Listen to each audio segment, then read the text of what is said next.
Good morning, everybody. Good morning, everybody. What a remarkable day to be here at the BioChallenge pitch competition. First and foremost, I want to extend my heartfelt gratitude to all of you, our esteemed judges, our talented finalists, our generous sponsors, and the incredible NOBIC team whose tireless efforts have brought us together today. So raise your hand if you're on the NOBIC team or have been on the NOBIC team previously. Raise your hand if you're working with, have ever worked with, or have ever partnered with the NOBIC or NOBIC team. Now keep your hand raised if you're happy that the Yankees melted last night in the World Series. All right, now you know who your true friends are, who your enemies are. You know, I'll let you guys sort all that stuff out. But that's all to say that the power of this community is real. NOBIC has been up and running for about 12 years, and over those 12 years, we've made an enormous impact on our city, on the lives of thousands of patients, students, and more early-stage life science companies each and every week. NOBIC is incredibly proud to bring back the BioChallenge after 6 long years, and we couldn't have done this without our prime partner, BARDA Drive, and our sponsors, led by none other than Silicon Valley Bank. So I think everyone that's been in business knows that liquidity is the true lifeblood of business, and SVB is driving change to change lives by being the #1 liquidity provider to ambitious and crazy startups like the 6 we have competing here today. So thank you again to SVB. Thank you again to all of our sponsors in the room for allowing us to bring this important event back to our community and downtown New Orleans. We look forward to working with you again year after year. Yeah, thank you. Round of applause for the sponsors, please. All right, so this year, we received over 111 applications for the BioChallenge. I'm thrilled to announce our 6 finalists from all across the U.S. in Bermuda, Voxy Health, Anvil Diagnostics, Cyvec Biotechnologies, Aravan Bio, and Vaxess Technologies. Let's give a round of applause for all these innovative startups developing groundbreaking health security solutions. We also want to warmly welcome our 2024 judges, Dave Weiner, Dr. Trivia Frazier, Chris Hollins, Manbir Singh, David Toolman, and Jen Hart. Please give a round of applause for our judges.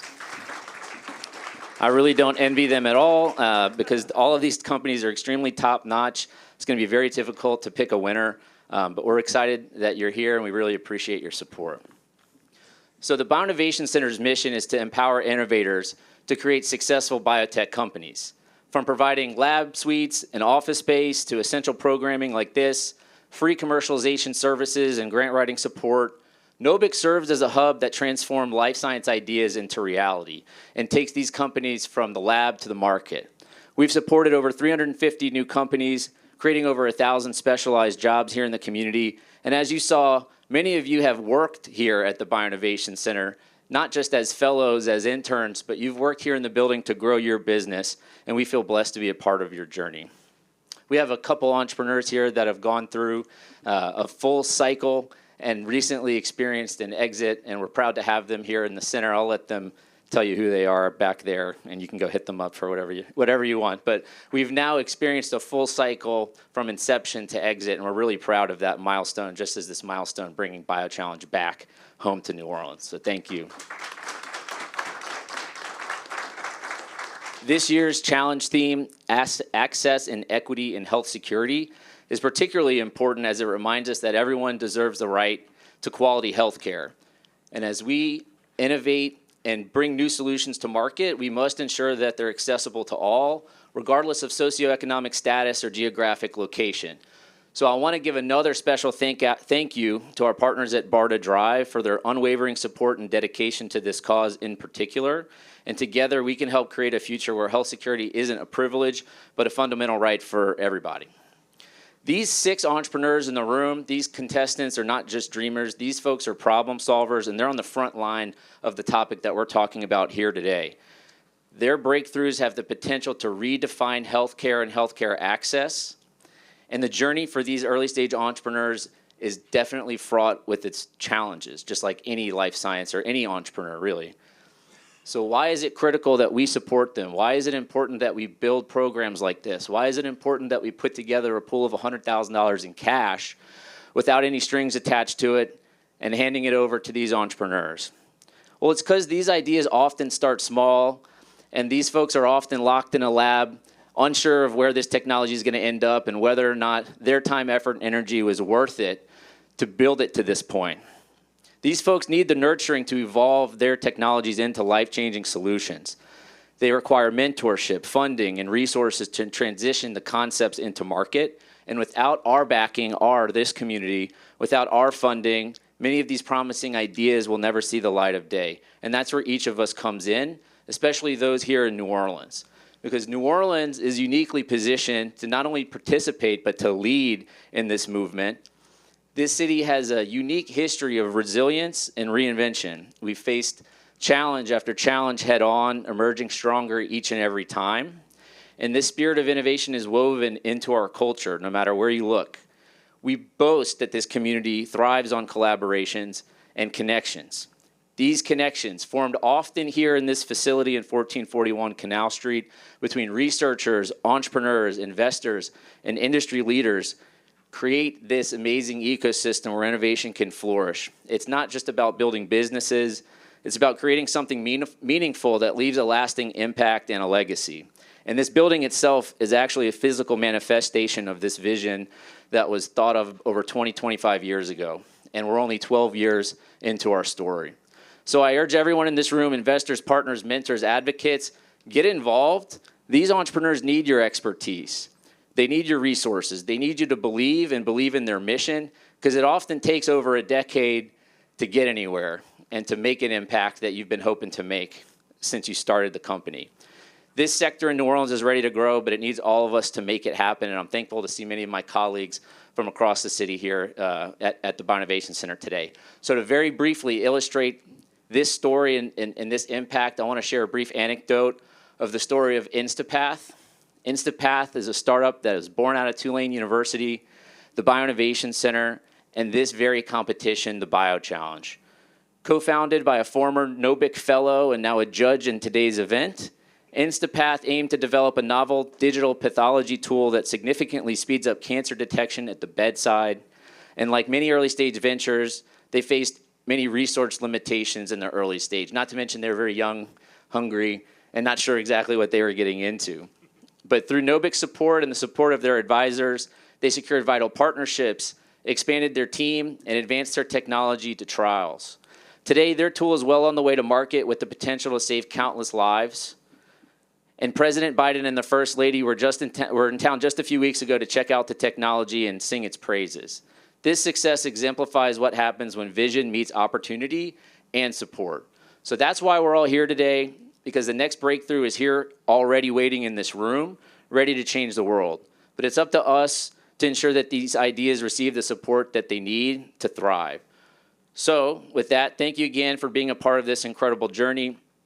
The work that we're doing here in this building and in this biodistrict is incredibly powerful, and it takes a long time to make these things happen. And I'm blessed to have you along here with me in this journey. So let's continue to build together.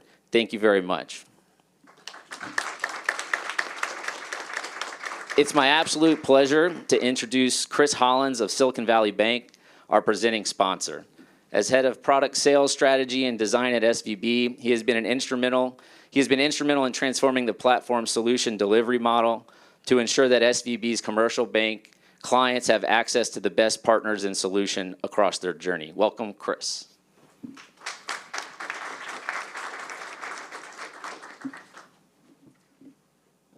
Thank you. Appreciate it. Because we have like real work to do, I'm going to keep the advertisements very short and just kind of to the point. So thanks very, very much for allowing us to be here and to be a sponsor. Chris, thank you again for your leadership. What I have found just in my, 16 hours that I've been here coming off of being at Money 2020 is that this is where I want to be. As someone who is a board member for a sickle cell foundation that is headquartered in Maryland and who had their conference last week, many of the capabilities for helping to solve for issues with those with sickle cell come from instances like this. Creative individuals who see a problem and they want to actually address that problem, and they are willing to work tirelessly to actually make that happen. When that connects to what we do at SVB, I'll just limit it to like three major points. We are people, products, and connection. From a people perspective, there is no commercial bank that does relationship banking better than we do. We actually are connected to our founders. We help people through the journey from the time that they have an idea all the way to exit. And we are consistently engaging with those clients, making certain that they have everything that they need, whether that be the relationship managers who know industry detail that most bankers don't ever know.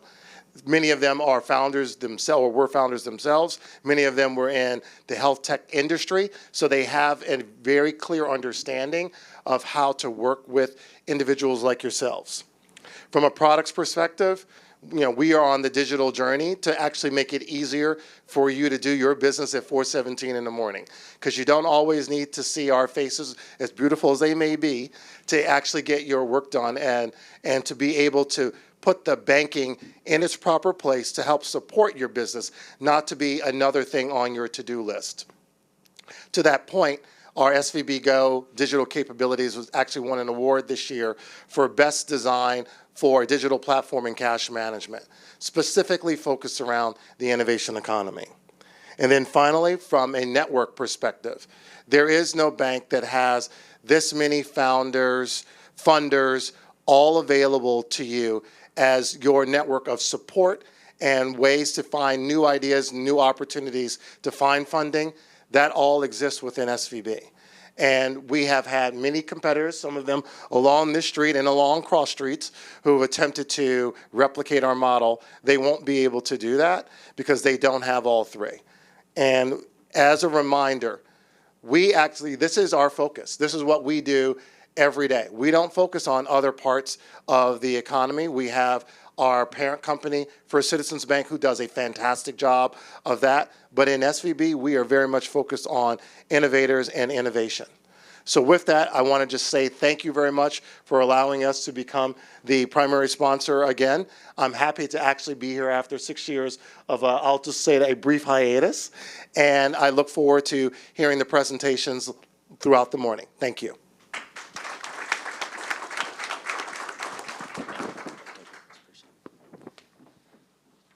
Thank you very much.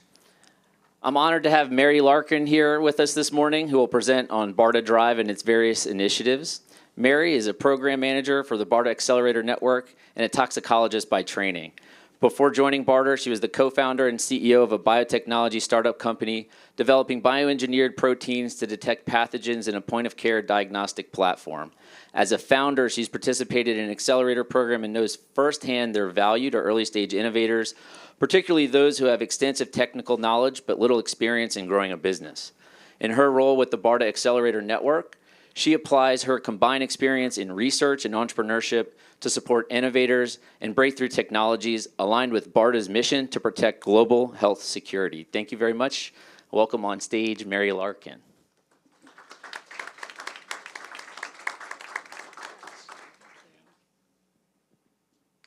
Thank you so much, Chris. Good morning, everybody. Thank you so much for being here, everyone joining in person as well as online. Very grateful to have you all here. A couple more thanks certainly to our hosts, the New Orleans BioInnovation Center. We've been really grateful for their partnership for the past 5 years. So thank you, Chris, Moyeen, and even baby Jilly for being here today. Also want to acknowledge a couple of my colleagues from BARDA, Manbir Singh, who co-manages the BARDA Accelerator Network with me, and Stephanie Sturm, who supports a couple of programs at BARDA, the BARDA Accelerator Network, as well as our Blue Knight program, which I'll tell you a little more about. Thank everybody, our startups. So thank you so much for all the startups for coming from far and near to share your innovations in health security with us. So I'm going to give you kind of a fast ride through a lot of things at BARDA in about 15 minutes. So I don't expect anybody to absorb everything that I'm talking about, but what I'm hoping is that the companies in the audience will hear a couple of opportunities that they can look into more that might be aligned with what they are doing, and seeing if there is an opportunity for either funded partnership or some of the other programs that we have to support. Let me start with just introducing our organization in, let's see, this happened, there we go. So first thing is so BARDA is the Biomedical Advanced Research and Development Authority. So let me walk you through a few acronyms and kind of where we fit in the federal government. So everyone's familiar with Health and Human Services, and everybody's heard of operating centers like NIH, the relatively new ARPA-H. You might not have heard of ASPR. So BARDA supports ASPR, which is the Administration for Strategic Preparedness and Response. So they're responsible for preparing for, responding to, recovering from all kinds of disasters, including hurricanes, something very near and dear to your beautiful city. And BARDA specifically supports ASPR in medical countermeasures. So those are the vaccines, therapeutics, diagnostics, devices to counter threats from things like what we call CBRN threats, chemical, biological, radiological, and nuclear threats, pandemic influenza, and emerging infectious diseases. Unlike some of the other parts of the federal government, like NIH, that has its own staffed labs, BARDA accomplishes its mission entirely through partnerships, so with companies like you to accomplish its mission. We have a lot of partners. Would love to add your logo to this slide. So we are not a basic science organization. We are in the business of trying to save lives. So to be able to do that, we have to actually have products that we can put into people's hands. So one of the ways that we measure success as an organization is how many of these products have we gotten to the FDA approval, licensure, clearance process. Because if you can get past that hurdle, you're on your way to market. So we have 95 so far in our 18 years as an organization. In the diagnostics, devices, therapeutics, vaccines areas, and we have many more in the pipeline. And speaking of that pipeline, BARDA supports from the very earliest stages all the way through advanced research and developments, through the regulatory phases, as I mentioned, through production, and sometimes even procurement. So sometimes BARDA is actually the purchaser of the products that we have supported, often for our strategic national stockpile, where we have products that are ready to deploy in the event of a public health emergency. But our division is the Division of Research, Innovation, and Ventures. We are focused on supporting early stage innovations, recognizing that we have to support the early stages to get to those advanced stages, which is primarily what BARDA supports with, lots of millions of dollars contracts. We have a number of programs. I'll talk a little more about some of the programs within DRIVE. Blue Knight and Carbex, I'll mention them, but again, we're kind of focused on that early stage innovation support. So an organizational chart is not exciting, but what I wanted to point out here is, so highlighted is our division. We have other advanced research and development divisions at BARDA focused on specific threat areas, but also you can see that we have a whole division for non-clinical studies, clinical studies, regulatory and quality affairs. This is the team that you get behind you when you partner with BARDA. So we are not an organization where, here's your money, good luck, write us a report in a year. You get this whole team of people who are working consistently with you through your project to help you be successful. So I told you I'm going to sprinkle a lot of information at you. So I'm going to run through a bunch of programs because I think BARDA has tried every mechanism we can think of to partner, to give out money. We are trying to do it. So for our early stages, we recognize that a lot of companies that are first starting out, maybe translating technologies out of the university, they might need lab space. So we have the Blue Knight partnership. Again, I'll talk a little more about each one of these, but this is focused on incubation. Then we have a couple of accelerators, the BARDA Accelerator Network, as well as a program called Carbex, which has a very specific focus on antimicrobial resistance. EasyBAA is our major funding mechanism for early stage innovations. Usually you don't hear dilutive funding and governments in the same sentence, but we actually have a partnership that allows us to make equity investments, and that's through our BARDA Ventures program.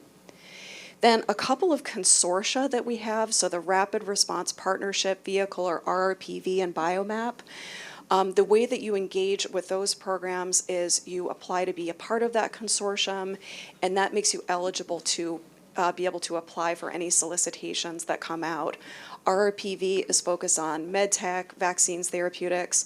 BioMap is focused on ensuring domestic manufacturing capabilities. BAA is if you're super advanced and looking for millions of dollars, that's our advanced funding mechanism. Another thing that we're really interested in, so bringing it back to this focus that Chris mentioned about making sure we have accessible medical countermeasures. So we have a big focus on decentralized clinical trials, because if you don't have the data from a diverse group, then your products are not meaningful to a broad, a broad audience of people or populations. And then we do a lot of prize challenges. We have one on needle-free patches. Nobody likes to get a shot. So this is something we're working on, needle-free mechanisms for vaccine delivery. We have lots of other kinds of prize challenges like BioChallenge that we will run. Okay, so I'm going to breeze through these. So the Blue Knight program is a partnership with Johnson & Johnson Innovations J Labs. Basically, if you get accepted into this program, we will cover the cost of your lab space. So that, again, that's really valuable for anybody translating out of the university or just really early stage and don't have your own space yet. There's also an option for virtual incubation if a company just wants to be able to take advantage of the resources, the networking opportunities. We've awarded 48 partnerships. 38 of those are active at locations around the world in J Labs. And there are internal funding opportunities for those companies that are part of that program. One last thing on there. So the companies, what we're looking for there is mutual alignment between Johnson & Johnson's mission and BARDA's mission. So incubation. And then acceleration. So we've had the BARDA Accelerator Network has been an active program for the past 6 years, initially established with 13 different partners around the country that were supporting companies, mostly kind of regionally, as you can see from the map. With acceleration. So New Orleans BioInnovation Center is one of those partners. We're on the map.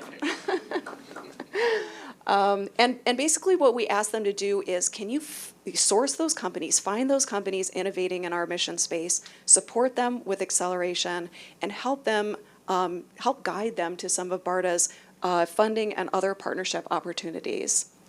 So lots of things that were done. So bringing us companies, the network really rallied during the pandemic on a mask challenge, lots of pitch competitions like this event. So very successful. We started thinking of ways that this could be even more impactful. And as all of you startups know, looking at your path to commercialization, this is all very different if you are developing a vaccine versus a diagnostic. So the vision was, let's have these centers, these hubs that can give that targeted advice by technology area. And I'm going to talk these all now. Within the past 6 months is a newly launched program. We have partners for all of these, so I'll talk more about each of the partners. But the key capabilities provide that essential acceleration, and each of them will run at least one cohort per year. The development, evaluation, and validation services is basically early stage R&D funding. So $50,000 to $200,000 range, which is a low amount, but that's big money to a really early stage company. That can mean a proof of concept study. And then we have all of them remaining poised for a rapid response. So if we have some other event, hopefully not anytime soon, that they can ramp up all of the functions to support even more companies. So the iCreate Hub, again, just kind of breeze through this, but you'll hear if you're diagnostics and medical devices to check out the iCreate Hub and opportunities. led by ULP, CIMMIT, and Science Exchange. Anybody who wants to apply to their accelerator program for this year, you have one more day. Our vital hub for vaccines and therapeutics, led by START2 Group, ACI, and Biolabs. Actually, we've kind of closed the main round of funding for this year, but definitely, get on the radar, sign up for updates. You never know when we could have other opportunities open. Our digital health hub, led by Matter, Paratus, the digital health hub. These last three that I'm going through are the most recently launched hubs, so basically all of these opportunities are still open. Our BioTools Innovator Vanguard, this is with MedTech Innovator, who is one of our original partners, and we've been able to continue that partnership. And then this one is very special, and Lily would say, preach to this, because this one is focused on children. So accessible, equitable medical countermeasures. We have to make sure that we are protecting our most vulnerable populations. Big bodies are not the same as little bodies. So we have to make sure that we are specifically supporting innovations that, that we can apply to children in the event of any kind of public health emergency. So that's the special populations, acceleration, research, and knowledge. A prize challenge will be announced probably within the next week. Just really quickly, CARB-X, again, acceleration and funding, and this, again, very specific focus on antimicrobial resistance. BARDA Ventures, this is the dilutive opportunity. We are able to do this through a partnership with the Global Health Investment Corporation. And really the design behind this program is to be able to kind of capture some of those values that's created within the companies that we support. We're not profiting off anybody as the government. What we would do is take our portion of the proceeds, reinvest them in more health security innovations. We've made, the program is a couple of years old. We've made 14 investments so far. So I mentioned the Easy BAA as our main funding mechanism for early stage companies. These are some of the topics that have been popular. You definitely want to take a look at the Drive page frequently if you're looking for one of these opportunities. They often kind of cycle every few months. Something will be open, then closed. It might reopen. It's a pretty fast award. You're not waiting for a year to get funded on these. So we want to get companies in and applying and funded. We have an influenza opportunity that's active as well. Basically, the process, this kind of like gives you an overview of the process, but these are generally up to $750,000. These are not grants, they're contracts, milestone-based contracts. It gives you a lot of checkpoints with BARDA, a lot of opportunities too if you're having trouble meeting a milestone, where you can pull that whole team of people that I mentioned to rally to support you and help you be successful. There is a cost share component as well. BAA, if you are very advanced, looking for lots of money, those are the kind of opportunities, our big, broad agency announcement. And then finally, so maybe hearing all these things, I feel like I fit into BARDA's mission somewhere, but I have no idea. A great place to go would be to the TechWatch website. Look for the request a TechWatch call on there, and what they do is based on the description of your technology, they pull together a relevant team of experts from BARDA as well as some of the other government agencies. So you can have NIH people on there, DoD. So it's a really great way to find out about several funding opportunities that are aligned with your technology. And here's our main website, medicalcountermeasures.gov. You can sign up to get information on all the opportunities that come out. Definitely check out Drive's website as well. And if you align with any of those specific hubs, be sure to follow them also. Thank you so much, and looking forward to the pitches.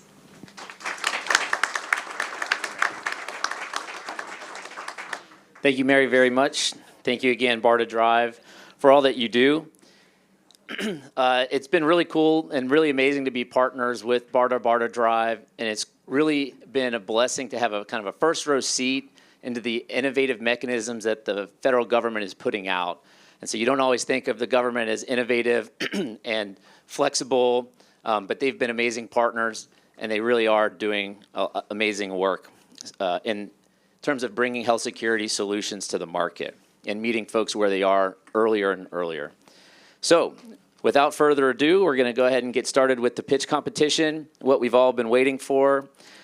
First up to pitch is Inframuda, then Anvil Diagnostics, and Inframuda, Voxy Health, and then Anvil Diagnostics. Thank you very much. First, Inframuda.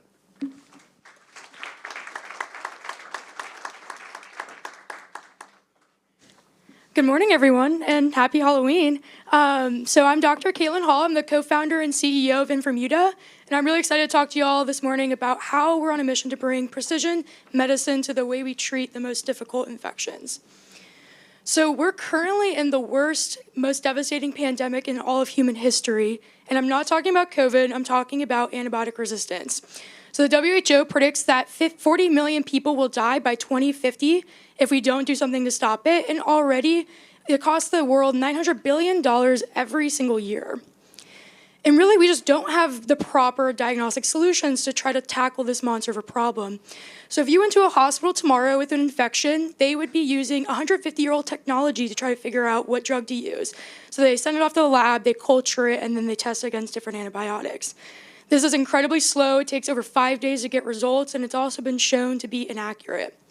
Some hospitals use newer technology such as PCR, but these are still very limited and their accuracy is dependent on already known markers. So next generation sequencing is a very promising alternative. It's much faster, it's much more sensitive, but right now it's not a very scalable solution because of the lack of data analytics. And so that's where we come in. So we've built a machine learning powered software platform that inputs raw DNA reads from bacteria and then outputs exact resistance, susceptibility predictions for all relevant drugs. And for the very first time, we can actually predict future resistance acquisition before it even happens. So building this early warning risk factor. We can do this all in under 20 hours, including the time needed to sequence. So resistance works by looking in the DNA of bacteria for these things called mutational signatures. These are just highly specific fingerprint-like patterns of mutations that are left in the DNA from the processes that actually cause the evolution of resistance. So basically, you can think of, we're actually building a whole new class of biomarkers here to try to detect these phenotypes. The advantages of this approach is that it allows us to predict that future resistance acquisition, which allows us to actually proactively prevent the emergence of resistance in the first place. It's also incredibly scalable. So the same signatures can work across all bacterial species and even can eventually be applied to fungi and viruses. This also means that this technology can be rapidly adapted for any emerging threat. And it's also the most accurate because it's not dependent on any one resistance mechanism. So it means that we could detect drug resistance that other tests would miss. So we have a broad IP portfolio covering protecting the methods of use for this approach. We have an exclusive worldwide license for all markets signed with Tulane University. We've been granted FTO. All inventors are involved in the company as either founders or advisors. And we also have an additional pipeline of company-owned IP, including additional filings, trade secrets, and proprietary data sets. So the way this actually would be delivered to health systems is through an in vitro diagnostic two-component platform. This would consist of a sequencing kit and then also the resistance software.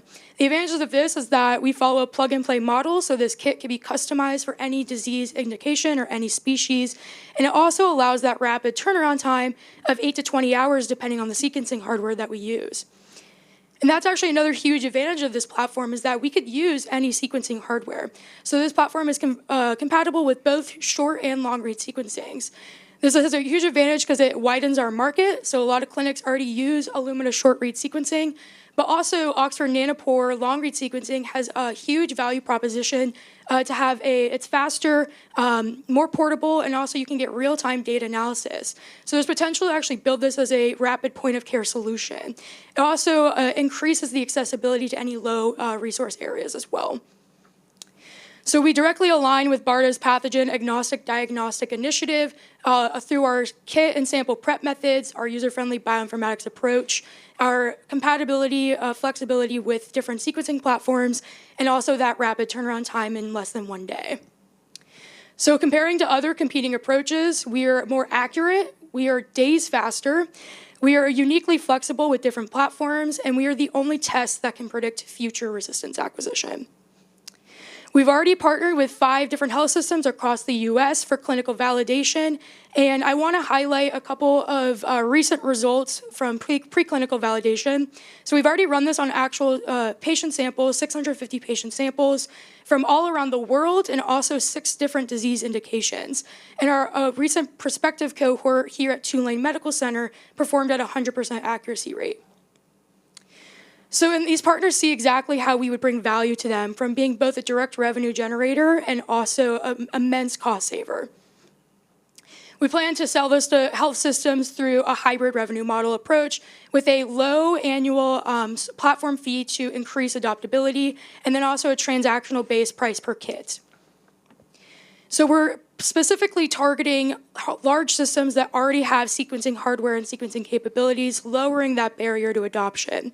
So looking at just the top 10 systems by volume, we have a bottom-up obtainable market of $230 million. I also want to highlight that these numbers are only considering transplant and immunocompromised patients. So there's huge potential to expand even further out from there. And from mitigating our risk for adoption, that's always the biggest risk with any type of technology like this, we're strategically focusing on forging relationships early on with these top 10 systems. We're already working with 3 of them, and we plan to be working with 7 within the next 6 months. I also want to highlight that these systems serve very geographically, ethnically, and socioeconomically diverse populations, promoting that access to health equity. So in terms of where we're at right now, we've already prototyped our models and we're undergoing extensive preclinical validation. We plan to get through 15,000 real patient samples within the next 2 months. We are gearing up to start prospective clinical studies for our resistance software, planning to begin first here at Ochsner Health System in Louisiana in December. We're currently undergoing our first kit and R&D and optimization for bloodstream infections with full clinical implementation studies planned by end of next summer. And that would fuel our submission to the FDA through the 510(k) pathway, expected by the end of next year, with expected clearance by mid-2026, which would then allow us to do our first launch to hospital systems. So lining that up with our fundraising strategy, we currently have a round open for $1 million.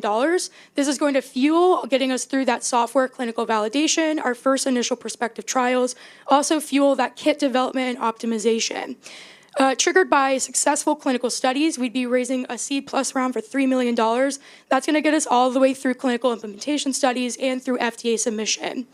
And then following successful FDA clearance, we'd be raising a Series A round for $8 million that's going to fund our initial hospital launches and sales strategies. So we already have 90% of our seed round committed, and the prize money from the BioChallenge would directly close our round and get us to that limit. The money from this challenge would be going directly towards fueling our FDA breakthrough device designation application, which we expect to do in a few months. And it's also going to fuel our first 3 prospective studies, specifically starting here in Louisiana, like I mentioned with Ochsner Health. The team dedicated to executing this consists of myself and my co-founder, Leo Williams, who's our CTO. We're both the inventors of this technology. We've been building this up since the very first days of research. And we're also 2 of the only very few domain experts in mutational signatures in the entire world. I also want to highlight that Leo has built every single line of code and every single machine learning model himself from the ground up in-house. And I've been driving the wet lab R&D since the very initial days of research. I've also participated in 3 accelerator programs to hone my business skills and learn that side of things. And we're also current residents at J-Labs out in San Diego, so we have the access to resources there to leverage as well. We're also supported by a stellar advisory board with combined over 100 publications in the fields of DNA biology and microbiology, decades of clinical infectious disease practice, actually treating these most difficult infections hands-on, and also decades of experience leading biotech companies with executive positions in over 8 startups with successful exits in this space. And again, I'm Kaylin, and this is Infomuta, providing precision in every prediction. Thank you all so much time, and I'm excited to hear your questions.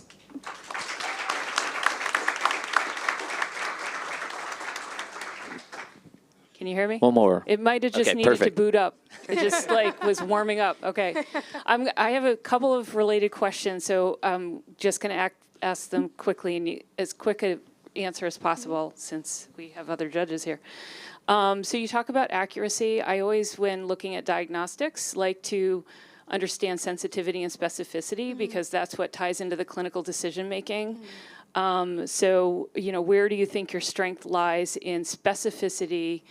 Obviously, antibiotic resistance is the clinical decision, right? But how are you also confirming the organism that you know is resistant? Is it by the very same method that also only has a 50% yield?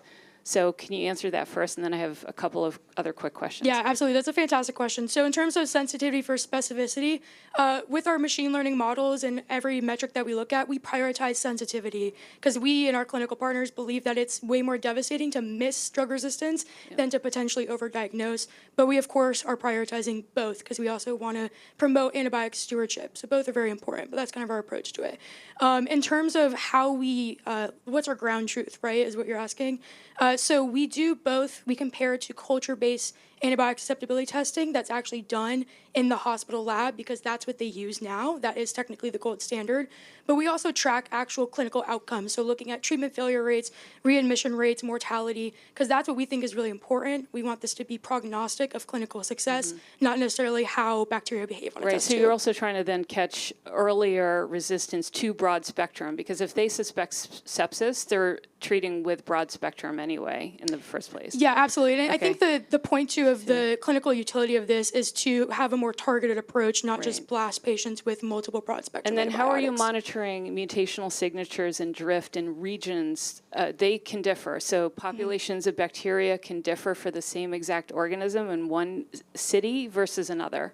Yeah, that's a fantastic question too. So the power of this approach is that it's so robust that it's not really impacted by any drift or geographic variation. So like I said, we've actually tested with the same set of signatures on patient samples from Louisiana, from Pittsburgh, and from Spain, and from Australia, and it's the same performance. And then lastly, do you have your own software you're plugging into other systems? I'm trying to understand your product a little bit. Yeah, so the software is mostly, the core diagnostic part is those predictive classifiers trained on the signatures. So it's looking for those signatures in the DNA, but it's kind of packaged in with a lot of pre-processing steps. Running separate from there? Sorry. So it's running separate from the software on the On the sequencer? benchtop? Yeah, on the sequencer. Yeah, so we would be API integrated into the sequencing software. So basically, as the raw data is coming off, so Okay. if you're familiar with So- sequence yes. technology, the input is just FASTQ files. Yep. That's our input. So we Okay. take it from there all the way through. Okay. Yeah. Hey, so when you do your BDD submission, FDA is really going to focus on the clinical benefit to patients, and turnaround time alone may not be enough. So what clinical outcomes can you quantify, and maybe what preliminary data do you have that you can tie to better outcomes because of the turnaround time? Yeah, so the BDD application is going to be based on that future resistance prediction. So that's really what's the novel breakthrough. And we're specifically targeting, like I said, the transplant and immunocompromised population because that's where we actually see resistance acquisition happen the most. They don't have an immune system. They're completely reliant on antibiotic treatment. So we think that this would be game-changing for the treatment of those patient populations. And in terms of what we're actually looking at and what we're looking at the clinical studies is we expect to see, a segmentation of the population that we predict this metric, and then we'll basically be following what actually happened observationally with those patients. So like hard outcome, like survival, stuff like that? Yeah, so survival, a 30-day treatment failure rate, 90-day readmission rate. Then somewhat related, what's the predicate for the 510K? Yeah, so we have numerous device codes that we have identified, mostly relating to, there's a couple sequencing-based ones, and then also multiplex PCR systems, so such as BioFire, if you're familiar with that. So we can leverage multiple device codes for the 510K application. Cool. Thanks for a great presentation. Just a couple of questions. Could you speak a little more about your business model working with hospitals and how you plan to implement that software into that process, but also your reimbursement strategy as well? Yeah, so great point. So in terms of the business model of how this would actually work in health systems, so they would need to have sequencing hardware, either the Oxford Nanopore or Illumina, based on their choice. And then, like I mentioned, so this would all be cloud-hosted, API integrated into the sequencing platform, and then they would basically buy the kits from us for every infection that they want to run. But there's also some flexibility to that, so we can actually sell just the software platform as a product on our own. So our initial revenue, we actually are targeting public health agencies to do potential surveillance and outbreak prediction. And then for the reimbursement strategy, so one of the biggest reasons we're targeting inpatient is because it's all based on DRGs and per diem. So our value is mostly aligning with that for DRGs to get patients out of the hospital sooner. And then also we have a huge value of very fast diagnostics in terms of getting the right coding and the right reimbursement up front.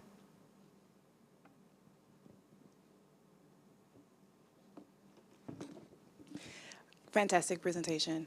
A couple questions related to the deployment. What's the cost of the kits, and is there an initial investment outside of that to your customers? Yeah, so with the kits, we're estimating that it's about to be about $250 per kit to make, and in terms of initial investment for a hospital to adopt this, it's really just committing the initial investment to buy the sequencing hardware. And that's why we're targeting those systems that already have sequencing in place.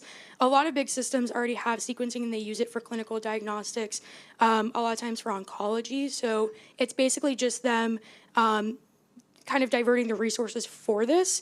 And the other big advantage is that these kits are what they already use in clinical labs. So there's no real additional training needed. They just basically swap out this kit for what they're used to in their workflow. Okay, so along those lines, what's the biggest challenge to market adoption? Yeah, so I think the biggest challenge to market adoption is really showing the clinical utility. I think that's going to be the most pivotal thing in these prospective studies.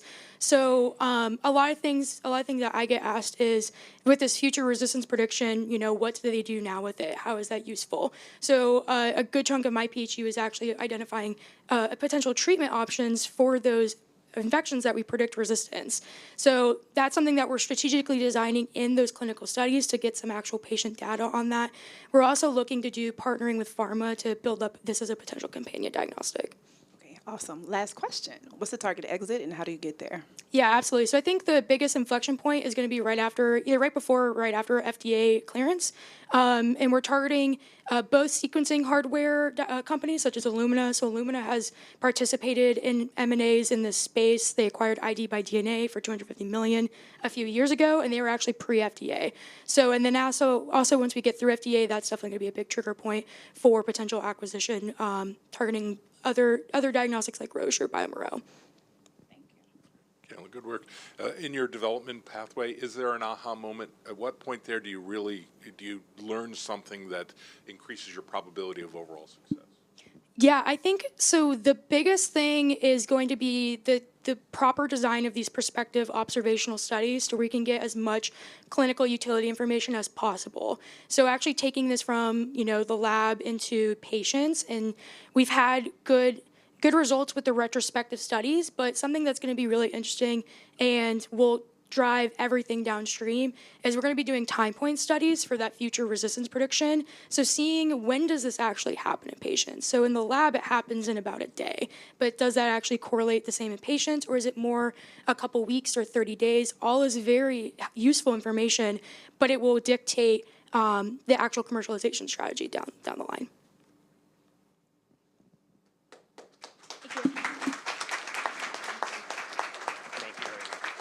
Thank you, Kaylin. Thank you, Inframuta. Next up, Voxy Health. Welcome, Ping.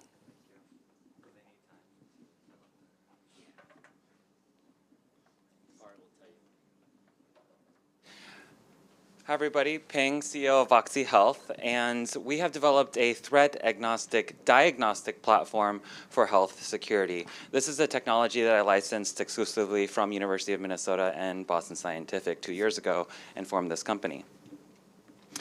So the problem we're trying to address is delayed response, and whether it's cancer, early detection, or in this case, all too personal, right, COVID, something we've all experienced.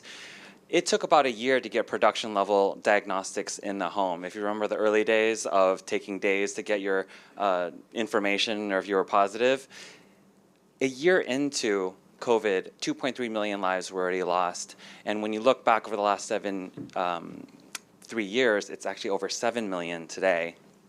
And from a US economic impact, it's over 14 trillion impact. And so it is absolutely critical for us to have a faster response to these threats. So given the pandemic, we can be ready.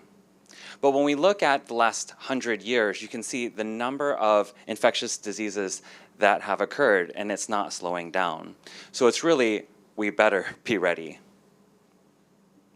So our vision is an immediately deployable solution, one that can reduce deaths and injury, economic impact, and prepare us for known and unknown threats. I've got our device in front of the judges. You can pass that around. This is a platform that is shelf-stable, reagent-free, threat-agnostic, so it can be used for various dangerous threats, non-invasive, immediate, low cost, and mobile. When we look at the BioChallenge, it actually checks the box of 6 of the 10 areas of interest. The one thing I want to note here is that it's host-based. So it's looking at how the person is responding to the threat, regardless if it's chemical or biological. So here it is in production. This is our early production unit. It's also connected to a phone. But essentially, in summary, it provides an early warning system for the country, provides access and equity given its mobility and connectivity, and provides real-time decision-making because of its geolocation. So the solution is the health snapshot. It's a 1-minute breath test that captures 3,000 biomarkers in 1 minute. That data is sent to the cloud, and then it provides immediate results for the user. It's simple, accurate, and accessible. So some of you have been wondering, you can actually smell disease. Well, you can. So you've probably been at the airport, seen dogs smelling for explosives, but dogs are also really great at smelling for cancer. There's even a woman, a super smeller named Joy, who can smell Parkinson's years before symptoms. So what are they smelling? And Voxi enables immediate, accurate diagnosis through a new type of omics, like genomics, but it's volatilomics. And essentially, VOCs, or volatile organic compounds, are chemical byproducts of inflammation and metabolism. And these chemicals are so small, they prefer to be a gas. So when they get into the circulatory system and then into the respiratory system, every 60 seconds, your blood goes through your lungs. And that's the opportunity for all of these chemicals to be exhaled. And so our solution, our product, is called MyBreathPrint. And essentially, we're digitizing the breath for health insights. And our vision is to allow for all of us to breathe easy, or at least easier, given it can be a countermeasure for CBRN, or threats to those threats, emerging infectious diseases, and even enable a pandemic-free world by limiting spread. So how does this all work? What was invented is 3 areas of science and technology. The first is graphene-based microelectronics, which graphene is a single atomic layer of carbon, which has unique quantum mechanical properties. And so it's highly sensitive and immediate in response. Number 2 is we invented dozens of chemistries that go on top of the graphene so it can be selective to VOCs, or volatile organic compounds, that relate to disease and inflammation. And 3, because we're digitizing the breath and converting chemical information into digital information, we use machine learning to look at those patterns. So luckily, we didn't invent this whole field. For the last 60 years, since the invention of the mass spectrometer, dozens of diseases have their own unique breath prints. So there's not much invention there. We just do it at a much faster, lower cost. So just taking lung cancer as an example, and that's actually where we started because it's still the #1 cause of death and a huge unmet need. And I got into this space because actually I'm a cancer survivor in blood cancer, and having an early diagnostic is critical for outcomes. But if we focus on lung cancer here and look at the vertical columns, you can see that even subtypes of lung cancer have unique breath prints, and these cells are producing different types of chemistry. It's a combinatorially complex situation. And so this elegant solution of a cross-reactive array enables us to measure thousands of patterns with this very simple solution. So here you can see a look into the device. Here's our, in the upper right, our microelectronics. It's built in a wafer process, so highly scalable. We spent years developing it. Then it can be put onto a printed circuit board and then to the device. So just to give you an example of how interesting it can be, here's a dendrogram or pattern clustering for lung cancer. Here you can see cancer negative and positive grouped together, and even within cancer positive, late stage versus early stage, and even capturing comorbidities. Now the key thing here that's very unique is it's a platform. Not only are we capturing things like lung cancer and examples, feasibility in prostate cancer, but we even use this for COVID. Clear differentiation from the p-values you can see there. We just completed a heart failure study showing not only those with heart failure and control healthy, but even those approaching heart failure. But from a CBRN perspective, chemical, biological, radiological, nuclear perspective, fentanyl, cyanide are also captured in a single minute of breath. But not only those poisons, but other poisons at the same time. So from a competitive advantage standpoint, you can imagine this is very disruptive because it's a completely different type of approach for measuring these compounds. It's cost effective because it's electronic-based circuitry. And it doesn't get much easier than a single minute of breath. But what really makes it stand out is its accessibility. So because it's a connected, even if you're in New Orleans or Natchitoches, Louisiana, you can have and do this at home. So, and then it's also immediate. So this is really critical. So you can put this prior to the next pandemic or infectious disease because you can place these and stockpile them when the moment happens and not have to build it and take 6 months to do that like during COVID-19. So that is absolutely critical. And of course, the low wait time. Instead of waiting days or hours, it's actually the time it takes to log in. There are 40 granted patents on this technology already, 29 more pending. Now, I'm very lucky to work with a team that has over 100 years of med tech device experience. Randy Schistel is our Chief Operating Officer. He was the previous global head of all of Boston Scientific R&D. Rhea Fintz is our Chief of Product. She worked with our founding scientist, Greg Sherwood, who was the highest level of scientist within the whole company of Boston Scientific. And they asked me to form the company, and they all retired early and joined. This is my 4th company, the 2nd one I'm CEO of, and I came from the tech industry, but through my cancer experience, that's how I got into the health tech space. So from a go-to-market clinical strategy standpoint, we're working with the #1 cancer center in the world, or in the United States, probably the world, MD Anderson Cancer Center, starting with lung cancer first.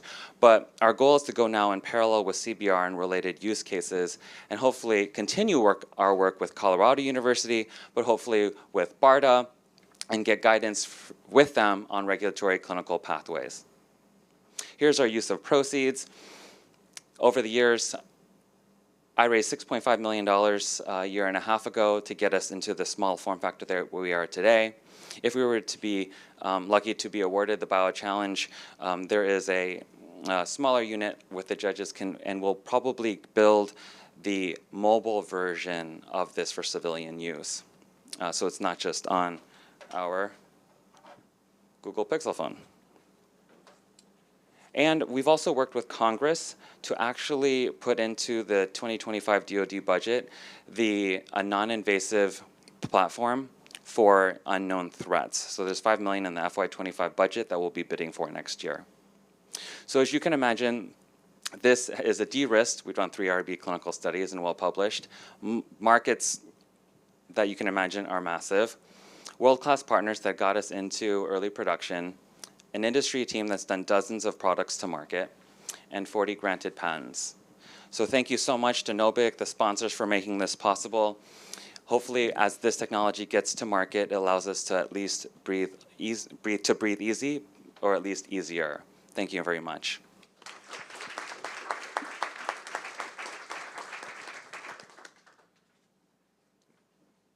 Thanks for a great presentation, Ping. 2 questions. The first one is, your wafer had the logo for Boston Scientific. Some of your team members on your group are there. Can you share more about the relationship? Oh, sure. So Boston Scientific decided that this didn't fit in the 7 divisions of Boston Scientific, so they felt that this technology could move faster as an independent startup. So when we first started, given their past investment, they own about 6% of the company at start. And then when I formed the entity, C Corp, the individuals retired and joined me and work full time. And then second question, so you mentioned the potential congressional appropriation for a disease X. Yes, that's unknown. something BARDA is very interested in too. Yeah. Could you speak a little more about how the sensors would be able to be modified and ability, time, technical hurdles to then be able to use your machine learning algorithm or platform to then make a distinctive decision that, hey, this is a new disease or a new modality that exactly. should be for whether it's named or not, right? How would you do that? Yeah, so it takes about 125 individuals to represent a subgroup of disease. So that's what we've learned. With machine learning, as you find more patterns, you can relate those patterns to whatever disease ailment that you're studying. I'm on the board of another company that as you test more individuals, once they got to about 400 individuals, their sensitivity and specificities were in the high 90s. And we expect this to be in the same. So for today, we're on the previous generation hardware and software, we are at 93% sensitivity and nearly 80% specificity. But as we do our de novo clinical trial with MD Anderson, we expect as we get to in that 400 range to be much higher than that. What about tumor subtyping? So you can say that you have lung cancer, but how far can you go with the subtyping? Yeah, so it's already been proven, and that's what I love about this technology. People have spent decades looking at mass spec, and in that one example with lung cancer, adenocarcinoma, squamous cell carcinoma, they have their own breath print patterns. And so that's going to be the case for subtypes of cancer as well. And so we can expect, just like in the CBRN case, whether it's fentanyl, carfentanil, whatever it is, you're going to get a host-based response to that unique perturbation or forcing function to what the body's response is, and we should be able to pick that up. So how do you envision the patient diagnostic workflow changing? Like right now, they're going to have a biopsy, pathology, H&E, and all that. Yeah. So at what point does this technology come into their workflow? Into the care pathway. So when we did our lean startup customer discussions, questionnaires with the clinical team, from a care pathway standpoint, you would think it comes at the oncologist, but actually it comes at the pulmonologist from a lung cancer perspective. So the pulmonologist needs to determine from all the medical data, low-dose CT scan, for example, what it might be. But the challenge with low-dose CT scan in the case of lung cancer for this, anything 8 millimeters and larger is useful for low-dose CT scan. Anything nodules 8 millimeters and smaller is watchful waiting. I've been a cancer patient. The worst time as a cancer patient is the waiting time to figure out if it's cancerous or not. And it's going to be the same whether it's infectious disease as well, but that's more of in hours. Cancer is more like weeks. But I think that's where it comes in on the lung cancer space is the pulmonologist. Yeah, Okay, and after so- low-dose CT scan, but before biopsy. It was, I had that question Yeah. too of workflow. So, which gets to a question that I'm going to frame as an investor, but scientific question. So, you have a plan to go into a lot of different areas where you will validate various signatures, and those could be complex based on the medication profile of a patient, metabolic disease. So some of these are going to be a little bit harder with a signal-to-noise ratio. Where do you think beyond lung cancer, which exists in the lung, where do you think the easier ones, signal-to-noise ratio-wise, lie? And to your point, you're going to be ending up selling into specialty areas. Where might there be some with a good signal-to-noise ratio that could be at the primary care level? So if you can answer that, just because I'm trying to get a handle on where the science is in terms of being proven out, and then the scalability. And then lastly, do your patents cover any validated signatures for disease, not just the platform? And also, who owns the patents? Because that's a lot of patents for. Yeah, the patents are exclusively owned by the company. There were a lot of questions there, Jennifer. So, the first one, this has been so there's been dozens, actually hundreds of papers peer-reviewed on this. In terms of the next cancers, and if we stay in the cancer space, not CBRN space, because there's two parallel paths, through our customer interviews, the next three would be, that we talked about, ovarian, bladder, because bladder comes back 80% of the time, colorectal, and within colorectal, we would focus actually on advanced adenomas. People don't realize this, but Cologuard is not that accurate for advanced adenomas or precancerous polyps for those who've gotten colonoscopies. It's actually 43% accurate. So it turns out that there was a paper 2 years ago that demonstrated that VOCs of advanced adenomas from the breath showed an accuracy of 80%. So these are things that are already ground truths. We're just measuring those same patterns with a much lower cost device that's highly accessible. And then you had a third question. Do the patents cover, do you have any patents so far that actually cover a signature for a disease? I assume if any lung. We have a few, yeah. Okay, we have a few, yeah. And rather than just the platform. Exactly, yes, Okay. yeah. I'm going to try to ask a less technical question. Yeah, go for it. So first, how is $100,000 going to be used? Yeah, the $100,000 is when we have the mobile unit, which is that green smaller unit down there. No, the other one. Thank you. So right now, the current mobile device is on a Google Pixel phone. It's not on an Apple operating system. But when you get to civilian use and you want to get this in the hands of whether people are in rural America or in cities, we want to have an app that works for all operating systems. And so it would help fund that. Okay, and so in funding that, does that technology change over time? So you need new versions of it? So no. Once you've developed it one time, that's all it needs to be developed? That's what's mind-blowing, right? It's a platform, and they spent 8 years coming up with chemistries that reflect the metabolic signature of response to the disease or the poison. And so this 120 sensors that are built in don't have to change. And so from a government perspective, you can stockpile this, and as new unknown threats or known threats come, it's completely adaptable to the next unknown thing.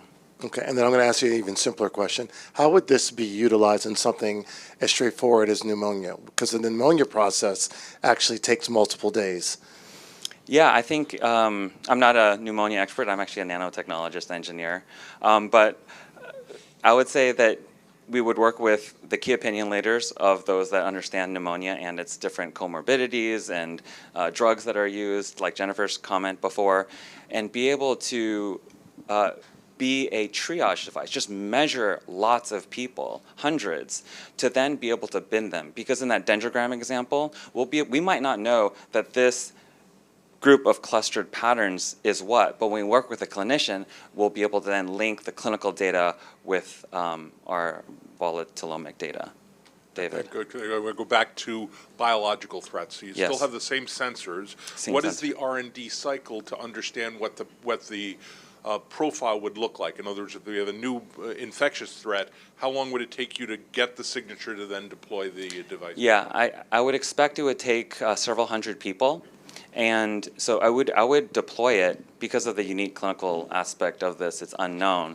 So you would deploy it, have individuals breathe on devices, maybe not just once, but through the days of infection. So you would have patterns on day 1, 2, 3, 4, 5. So it's kind of the next generation of information and data. We've all maybe done this nasal swab, and you look and it's like 1 stripe or 2 stripes. That's pretty much all you got, and it wasn't even connected. What you can do with something like this is have individuals breathe on the device or multiple devices, day 1 through X, find out what those patterns are so that you can use that data to inform the government of, as the country is getting infected, be able to see, okay, this person's day 3, day 5, based off of their pattern. This pattern is different than COVID-19. Now this is COVID-29, right? And so you'll have those different patterns And that's how I address it. And then because it's mobile in the app, you can then download the CDC advice as to how long you should quarantine and do all those kinds of unique things. So it's kind of the next generation how we will control infectious disease.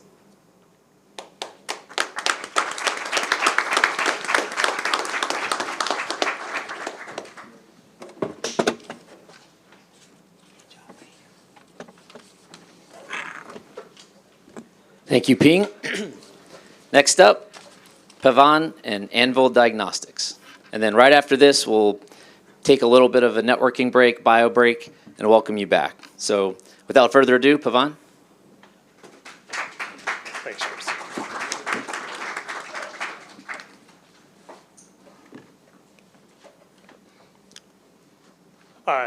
Hey everyone, I'm Pavan with Anvil Diagnostics, and we're building rapid, simple blood tests to detect nearly any life-threatening infection in a format that can work in any hospital setting. And so we really think that that kind of high-performance decentralized use is critical to serving all communities and preparing for the next health crisis. Now, and we really have to get this ready, right at the individual hospital level. And hospitals today are really focused on bacterial infections that lead to sepsis. So bacterial and fungal infections can start anywhere in the body, and when left unchecked, they lead to this really lethal condition. And there's extremely high mortality rates that are almost double that in resource-constrained settings. And so the way we detect these infections is relying on blood culture, takes a few days. And what's often underappreciated is that it's basically a coin toss if you get a positive result back or not. So a lot of these patients are on broad-spectrum antibiotics indefinitely while waiting on those results. And these drugs destroy the microbiome. They drive all sorts of complications, some of which can be lethal. And they increase rates of drug resistance. And a lot of this is just because we can't clarify the type of pathogen that's infecting a patient in a reasonable time frame. And so the doctors have long called the holy grail in this space a rapid test that comprehensively detects pathogens and matches patients to the right drug that they need for what's infecting them. But we also think about the emerging evidence of quantitative testing. If we had a quantitative test that could do this, we could think about monitoring infections over the course of therapy, tracking the clearance of these infections, guiding de-escalation decisions, and even detecting these infections before they're symptomatic in certain high-risk patients. And this is only possible if you have a rapid and quantitative test. You can't monitor something with a 12 or 24-hour turnaround. And one thing that Anvil does that makes us unique is that we can achieve these holy grail-like features on existing PCR hardware. So we're really focused on detection in blood, which is a needle in the haystack problem like none other. And regular PCR doesn't quite cut it, but recent digital PCR systems can tackle this problem.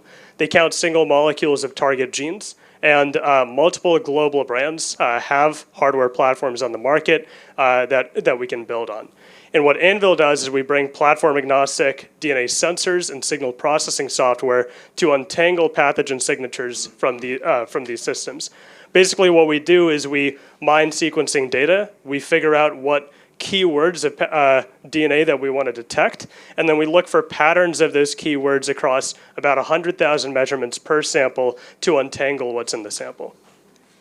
And one thing that's nice is that these fingerprints, if you will, can be added and updated as new threats emerge. So our sensors can resolve individual mutations, which tweaks the signature a bit, and those can be added to our database to adapt to emerging threats.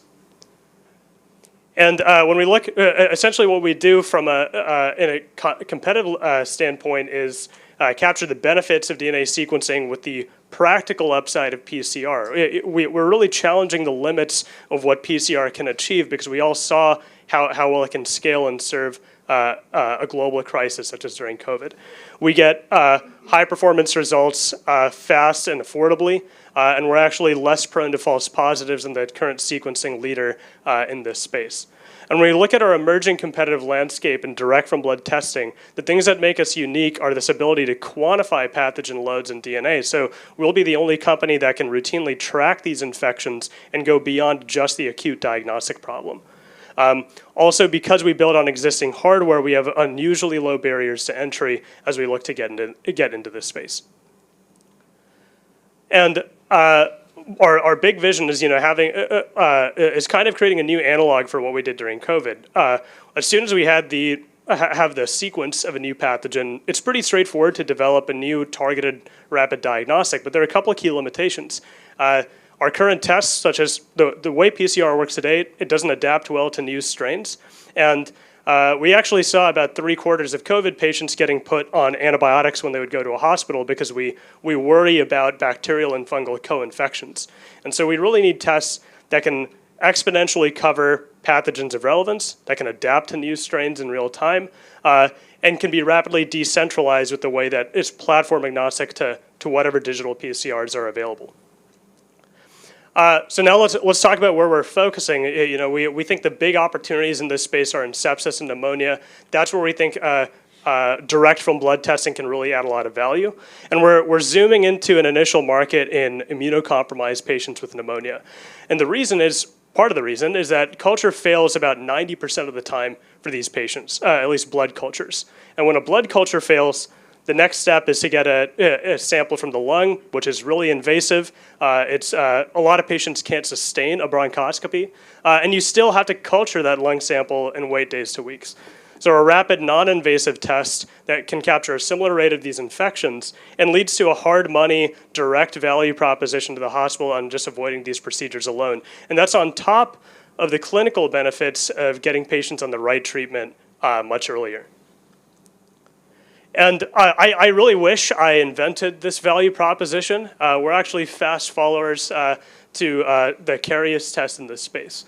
So they've been operating as a laboratory-developed test as a mail-out for a while. They're initially pursuing this market with their FDA path. And for us, we have these low barriers to entry because a good chunk of these patients are immunocompromised as a result of their cancer or the chemotherapy they're on, and cancer centers are the early adopters of this kind of hardware. So we have this model where we can actually just sell test kits to the hospitals that already have the hardware, and hospitals that don't can send a sample to a peer institution or a commercial lab, and in this market, they're used to doing that anyway. But over time, we imagine that more and more hospitals will bring on this hardware for our tests or for other tests, and we can get into more decentralized use cases. So that's why we think pneumonia makes a lot of sense as a stepping stone as we go into sepsis. We can start with a market with high willingness to pay, where hospitals have the key hardware, and eventually get into a more disruptive use case where we would imagine running our tests up front as a frontline test in the ER for every patient coming in with suspected sepsis. And over time, we'll be building the clinical evidence around the value of quantitative tracking and monitoring infections over the course of therapy. So we can start impacting antibiotic decisions at multiple stages of care. And we've been making a lot of fast progress as this kind of programmable assay design company by not building our own hardware and focusing on software and reagents. We were able to scale up our sensor design to essentially cover all bacteria implicated in these infections. We've checked a good chunk of them in-house, and this has led to industry recognition and letters of intent from hospitals.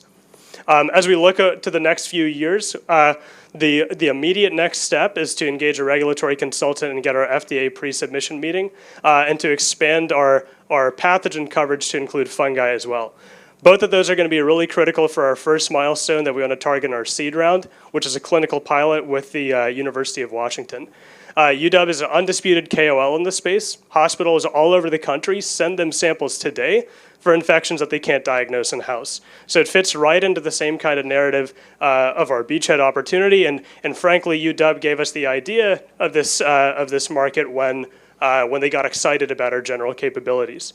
Our second key thing is to select the clinical trial sites and the particular hardware that we'll launch on initially in the FDA, and over time we imagine becoming more platform agnostic through 510(k) filings across multiple digital PCRs.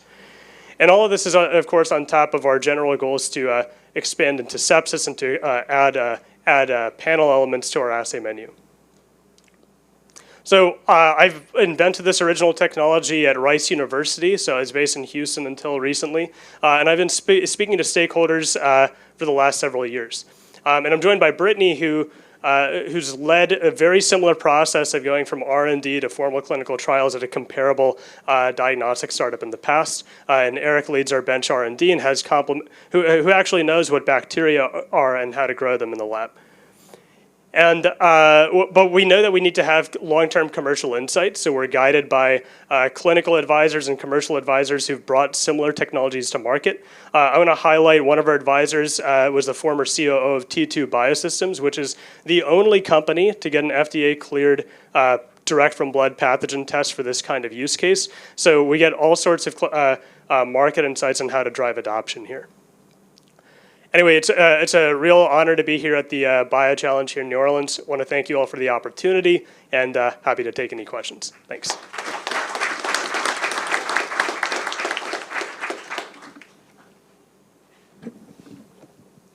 So a couple questions about the identification of the customers. So who is the user of the kits? And then who is the user of the software, I guess, who is interpreting their results? Yeah, so once we go through for an FDA cleared kit, there would be a fixed process for putting a sample in and getting the answer out. So we would handle the software interpretation and directly spit out an interpretable result, which in this case would just be the pathogen genes and potentially resistance genes involved. In terms of users, for our beachhead market in pneumonia, we're looking at molecular diagnostic labs in hospital settings. So these differ from, say, the typical microbiology labs that run sepsis tests day to day in every hospital. So first, we're going after molecular diagnostic labs in certain hospitals, and then as we get into sepsis, these would be the microbiology labs. So are you going to be relying upon some physician to sign off on the results, or are you going for like an FDA indication where your result is the answer and no one else needs to look at it? Yeah, so in this case, the FDA by getting FDA clearance, our job as a company would be to report the pathogens in the sample, and our clinical trials would show the concordance of that with clinical relevance. So our test report would say E. coli detected at these levels for this patient, and today doctors already act on that information from other kinds of tests. We're just getting that information for them faster and directly from blood. Yeah. And then, okay, so last one on this. Who at the hospitals would be the decision makers to purchase this? Or is there a possibility that you could sell this to the PCR companies and have them distribute it for you as like a value add for their products? Yeah, so couple things. From the hardware side, we're going to, as much as possible, we're going to focus on hospitals that already have the hardware, so we don't need to sell someone else's box. And we think part of our market strategy is around aligning where the market is today and following it as this new hardware gets into more systems. At the kit level, it depends on the segment. So when we first talk about our beachhead and pneumonia, a lot of those tests today are send-outs. And infectious disease doctors themselves are often the gatekeepers for sending out more complex testing. And the reimbursement is kind of lump sum driven. So the care team decides what tests would help the patient, and the test gets ordered. For sepsis and for on-site use, yeah, the hardware placement decision happens at kind of the administrative level, and then the kit decision is more at the care team level. It's a simple question. I think it was the last slide you shared, your technical pathway and then where you're planning to raise capital money. Where are your use of funds for your seed, for example, or future investments that you're raising for?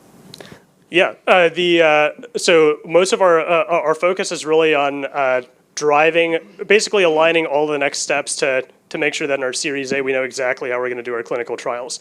So we're going to get our sites identified, we want to know what hardware we're going to build on, and we're going to have a major clinical pilot that shows, with essentially a near final form of our assay, that simply the process would be formalizing that into a robust test kit for the FDA. So the seed is really about getting that near final optimization of the kit and showing real world performance. And one thing I want to highlight is that usually diagnostics companies have folks send them samples for testing in-house. what we can do is we're actually planning to send reagents to our collaborators for on-site testing. So it gets really close to the final form factor. You avoid freezing a sample and sending it in the mail, and you get the signaling of having a credible clinical collaborator literally running the test in their hands as a seed stage company. So the seed is really focused on that final R&D push and that early clinical validation. What do your patents cover, what the claims cover, as you're answering this, some emphasis on non-obviousness, what really gives you a barrier to entry? And, these technologies, the platform itself has been around for a while. It's been, in a lot of ways, underutilized. It should be in more hospitals, but your competition is often any dollar they can spend on anything else, not just another kind of PCR machine, So, but just what are the non-obvious elements of your patent claims? Yeah, absolutely. So we have an exclusive license from a patent from Rice. It's mostly covering the method of this barcoding and how we untangle data from digital PCR. Now, in terms of non-obviousness, I really want to emphasize that we're focusing on blood for a reason. In theory, we could operate on any sample type, but a lot of other sample types have much higher levels of pathogen load. And so there's a lot of techniques you can work to multiplex and detect all of these. What we're really good at is doing both highly multiplexed and sensitive detection. Because at a deeper level, when we do this barcoding, we had this little sketch of our barcodes involving like 33 probes, but you can't cram 33 probes into a single PCR. So we combine information from multiple reactions and pool that to get both sensitivity and. Right, and they're often running things together like they were in the early days of COVID all together, but you're able to aggregate that data because you've tagged it to that one patient. Is that what I understand? Yeah, that's about right. I mean, a single patient sample will be split into multiple wells, each looking for different keyword patterns. Yes. And so pathogens, and like E. coli is not only detected in well one, it's actually detected everywhere, and the data is pooled together. So it's the information tracking and aggregation of that data across all the wells, tying back to that one patient. That's partly what you have. It's at the individual patient level, like inferring what's in that patient sample from all the data that we get. And that's what we have covered now. We have trade secret. We kind of think of ourselves as software sandwiching chemistry. So right now our software on the sensor design side and at the raw signal processing side is trade secret. And we're looking into additional methods and process patents mostly for different ways of looking for these keywords. Hi, thanks. Great presentation. Thank you. Given your requirement to interact with multiple stakeholders within hospital settings, what do you see as the greatest barrier to adoption, market adoption? Yeah, so actually, if you met me a few months ago, I'd say we were going straight after sepsis. And the reason I bring that up is that in certain use cases in infectious disease, those barriers to entry are way higher, and the stakeholder alignment is much more difficult to get right.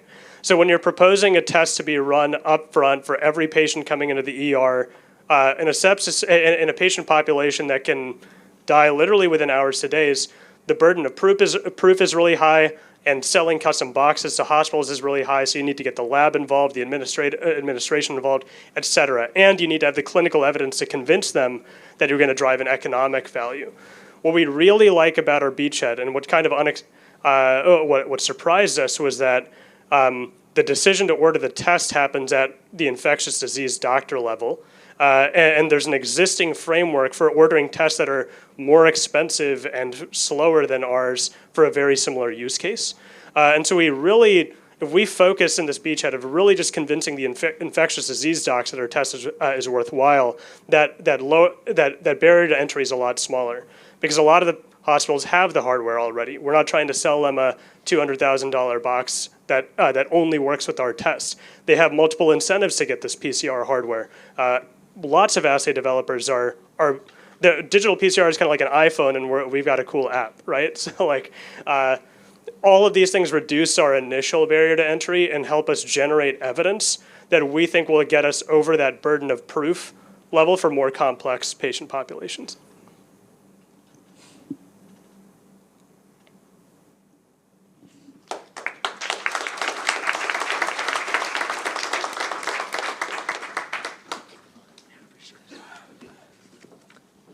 All right, everybody. Now we're going to take a short networking bio break. Please feel free to get some refreshments. Please also feel free to visit our trick-or-treat station that our lovely staff put together outside. Make sure you actually say trick-or-treat or else we're not going to give you anything. But there's coffee, water, food. We're going to be back in 10:50 sharp. We've got to get through 3 more amazing presentations. We have the announcements, and then we have a reception afterwards that you're all invited to at the Ritz-Carlton. So please come on back. 15 minutes sharp. Thank you very much.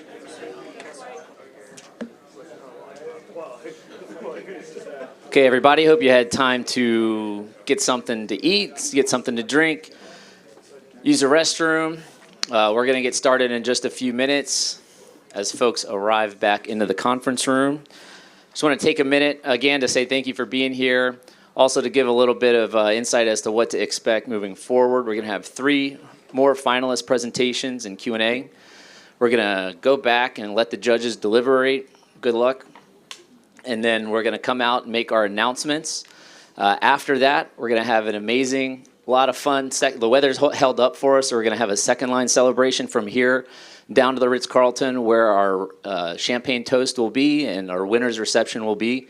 You're all invited. Your friends and family are also invited, so if you want to tell them around 12:30 to show up here and second line down with us, they're welcome to do that. So we'll get started in just a few minutes. Thank you very much.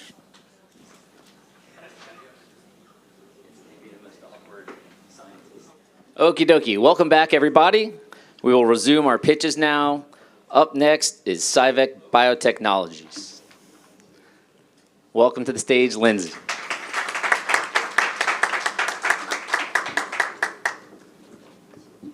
Okay, thank you. Okay, we're ready. Well, good morning, everyone. My name is Lindsay Linke. I am the CEO and co-founder of BioChallenge Biotechnologies. Oops, excuse me. And I'm really thrilled to be here today to introduce you to our innovative drug delivery platform, which is called BACPAC. And I'm going to tell you a little bit more about that. But I first just want to highlight that as a team in 2022, we were recognized as the top emerging company by Bio International. And I feel that that is a recognition that we are definitely living up to. But I'm excited to tell you about BACPAC and how we're using this platform to really enable and empower some global public health initiatives and priorities. But before I get into that, I want to talk about the future of medicine and the potential that biologics have to both treat and prevent disease. And a great example of this is the mRNA vaccine that we used for the pandemic. However, for those of us who are really familiar with this space, we know that we still struggle with the delivery of these biologics, and I will also add the manufacturing of these. I kind of put up here kind of your typical canonical drug delivery vehicles. There is no perfect option, but really what it comes down to is the 3 biggest challenges are safety. So how are we delivering these in a way that doesn't pose risk to the patient when over 98% of these are failing in phase 1 clinical trials? How are we delivering these to specific tissues that are relevant to the disease beyond the liver? And how are we manufacturing these in a way that is scalable, cost-effective, and environmentally friendly? And so we've been at this inflection point where the industry says we need a better solution. And that's where we come in. We have developed BACPAC. And I know we are checking a lot of boxes on this, but this is truly a platform that we have developed to address these known limitations. BACPAC provides safe, targeted delivery of biologics. And this is what it is. It is a highly engineered bacterial strain. It is non-infectious, non-replicating bacteria that we have engineered to make that biologic and deliver it to targeted tissues in the body. So it's a complete solution for both production and delivery of biologics. And I think it's really important to mention that the strain of bacteria that BACPAC is derived from has been tested in humans. This is important because it speaks to the safety of this particular strain and the familiarity that the FDA and the regulatory agencies have with this strain of bacteria. So I mentioned complete solution, production and delivery. It's vertically integrated. It's a plug-and-play application. But it also represents cost-effective, scalable manufacturing. Working with bacteria are cheap. They love to replicate like crazy. So they can be grown, backpack can be grown in large batch fermentation system in order to generate really big batch very quickly. It can be rapidly scaled, but it also can be rapidly modified and amended depending on that cargo that needs to be produced and where it needs to be delivered to really address these emergency response needs. So what this kind of boils down to is that backpack is ready to be put into action. Meaning we can manufacture backpack in one step. Once it's made, it doesn't require cold chain storage, so it can be shipped and delivered without the need for refrigeration. It essentially means that it can have a nearly indefinite shelf life, and it can be scaled really quickly, as I just said. So if we put this into kind of a real life situation, if the backpack platform were to be used for an mRNA vaccine platform, like for the pandemic, COVID-19, we could have made millions and millions of doses that would have been shipped within 3 to 6 months across the globe without the need for cold storage. I want to come back to the targeted aspect, the targeted delivery, because targeting to disease-relevant tissues is very important, and this is how we're doing it. We are expressing a protein on the surface of backpack that is specific for a target cell receptor. So it binds to that target cell receptor. It's taken up by receptor-mediated phagocytosis.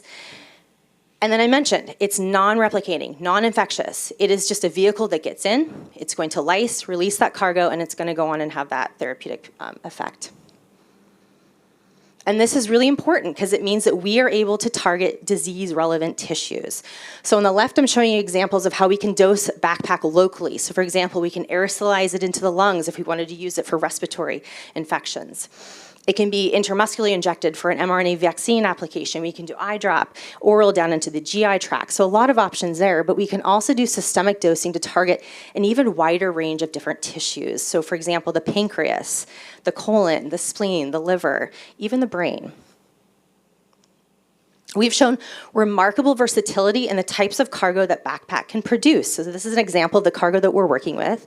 But this is truly an enabling platform. It has plug-and-play capabilities depending on the cargo that needs to be produced. So maybe that's mRNA, the tissue it needs to go to, aerosolized to the lungs, and it's being used for a particular disease indication.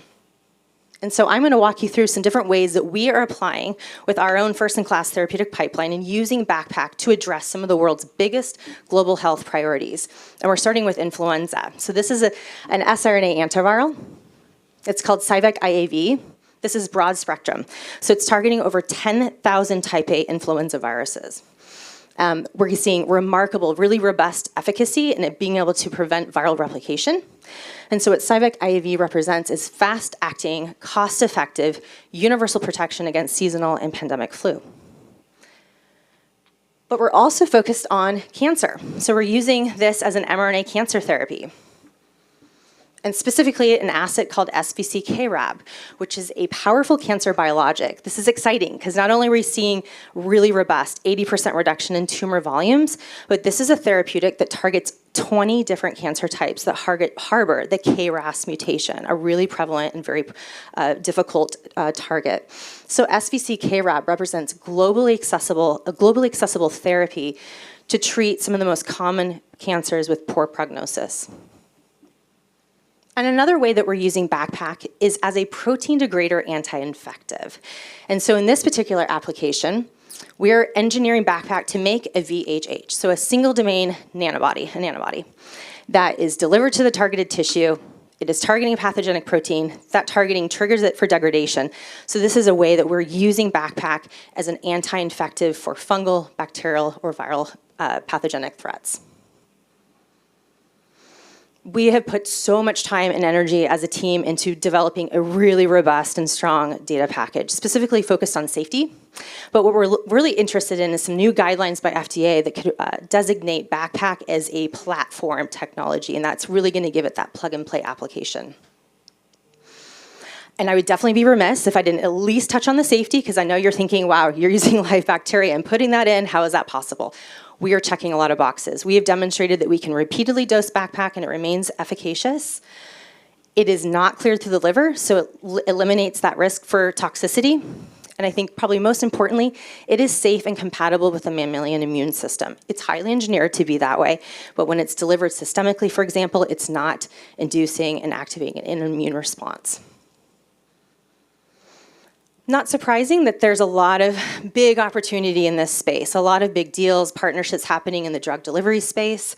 But what I really want to hone in on is where bacterial platforms are really making waves. This has been exciting for us because we've been watching a company called T3 Pharma that was just acquired last year for over $500 million. This is a bacterial oncology platform, but they were acquired by Boehringer Ingelheim. So great proxy for Cyvec, but I would say that we have a lot of competitive advantages, a lot of expanded capabilities that make our system, our platform, the most versatile platform among these competing technologies, not just among bacterial, which there's just a handful in the world, but also among viral and other non-viral delivery systems. And I think this is really evident by the traction that we have in the industry. So here I'm just showing you the pipeline of past and ongoing biotech collaborations, several of these that I just can't disclose, but we're getting attention.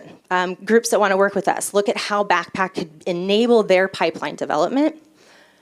But what we're really focused on is high-value partnerships. And these are some of the different companies that we've had meetings with. We are on their radar, and that's very exciting to us. Just over the next 3 years, we've kind of broken it down into the different milestones, value inflection points. As I mentioned, we are developing our own first-in-class therapeutic pipeline. We're developing several of these assets in parallel, but they're all predicated off of using the Backpack platform. So that is the underlying platform. So a lot of focus has been, as I said, around the platform and developing a package around that, a data package for those plug-and-play capabilities. If we were lucky enough to receive funding, we would definitely be using this for bioreactor growth studies with our CDMO. We've got a national stage filing coming up next month where we'd be using this for IP protection. And then also looking at hiring a consultant that can help us identify areas where this platform could really maximize its impact. Oops. We have a very lean but mean team. I will just very briefly say my background is in infectious disease epidemiology and bioengineering, just a group that really has relevant skills to take this platform forward, and an incredible group of board directors and advisors. You can see they've worked for some pretty big companies, but really believe in our mission. So in closing, I hope I've convinced you that Backpack is a platform that is really empowering public health initiatives, and we plan on becoming a global leader in developing breakthrough biotherapeutics. So thank you.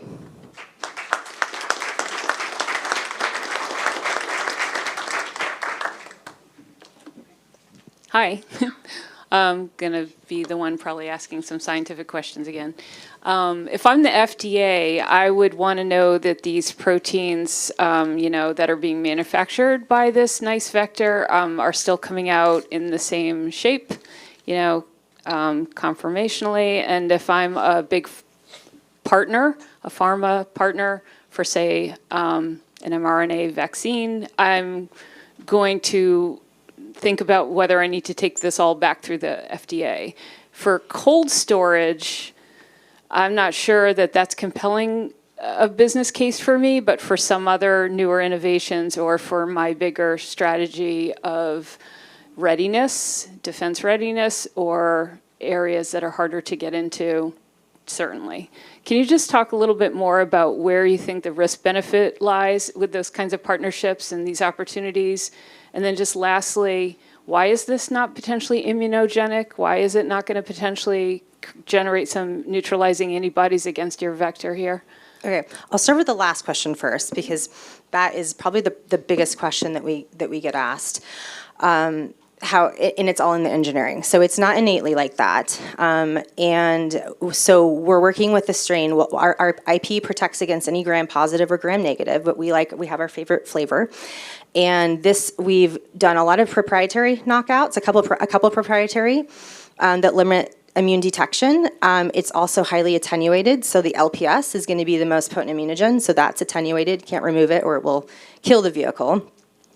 So what we've shown in repeated dosing, doing this systemically but also local in the right animal model, is that we could repeatedly dose. We are generating an IgG response, which is not too surprising, but similar to how you would evaluate this for a viral vector and see if you're having an activated anti-drug antibody response, we're not. And so what's most important is that the vehicle still remains intact. It still has those proteins that are expressed and visible to the target cell, so it is able to target that cell and be taken up and still go on and be effective. So that's the simplest way that I can describe that is just, I know it's a bold claim, but we've followed it up with really bold and great compelling data. You talked about the purity and just, FDA being. Yeah, the kind of risk benefit. There are going to be some areas where this is worth everyone's time and confirmation and taking some of this back through the FDA with what's already in development. And in gene therapy and whatnot, some of those rounds were like 400 million, right, for the most recent generation of CRISPR-2. A lot of money is at stake, and there is an issue of delivering things to where they need to go. Yeah. So definitely there is a need for answers. But just talk to me about what realistically is that kind of sweet spot of where the benefit outweighs some of those risks and the money and attention to take it back through. I mean, there's no perfect solution to this. We know this with the drug delivery, the systems. And I know I had a lot of checks that we're doing the best we can and to really develop this and address those challenges. And I think the best answer would be it really depends on, of course, on the indication. So one of the areas that we're really excited, it has been infectious disease because our ability to deliver this to the respiratory tissues. And so thinking about that application and you mentioned like cold chain storage and the need to have that stockpiled. I mean, there's applications where then the platform could be reused depending on another viral respiratory outbreak. Another area that we're really focused on and excited about and feel like it's kind of more the sweet spot is oncology. So there are predicates, there's proxies out there, salmonella, there's ongoing trials, a company called Actim that's using salmonella to target solid tumors.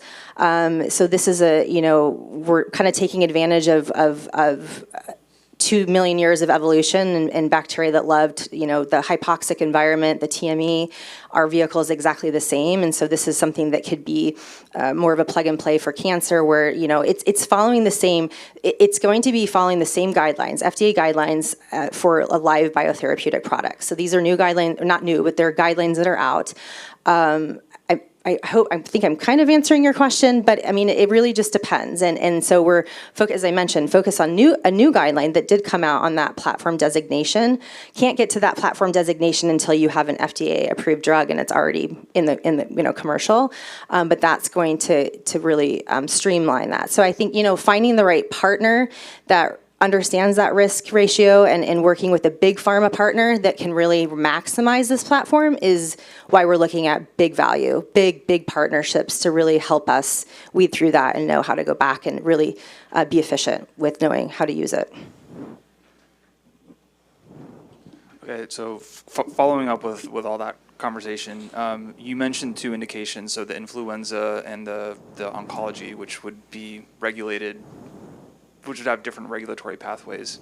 So how do you decide which direction you're going to go? Or you mentioned like a new platform technology designation. Does that help you? Yeah, it does. Both? Absolutely. So right now we have our entire regulatory path mapped out for both of these, for oncology, for our lead for it's a pan-KRAS application, and as an influenza antiviral. The CMC is going to be the same. I know the cargo is going to be different, but we can tailor in, and we know exactly what that, how much cargo per vehicle. So we know what that dose is. We know exactly. I mean, it's very tightly controlled. But the pathway, CMC, all of that is going to be following the same pathway, independent of what that disease indication is, and really, to some extent, independent of what that cargo is. So it is really a plug and play.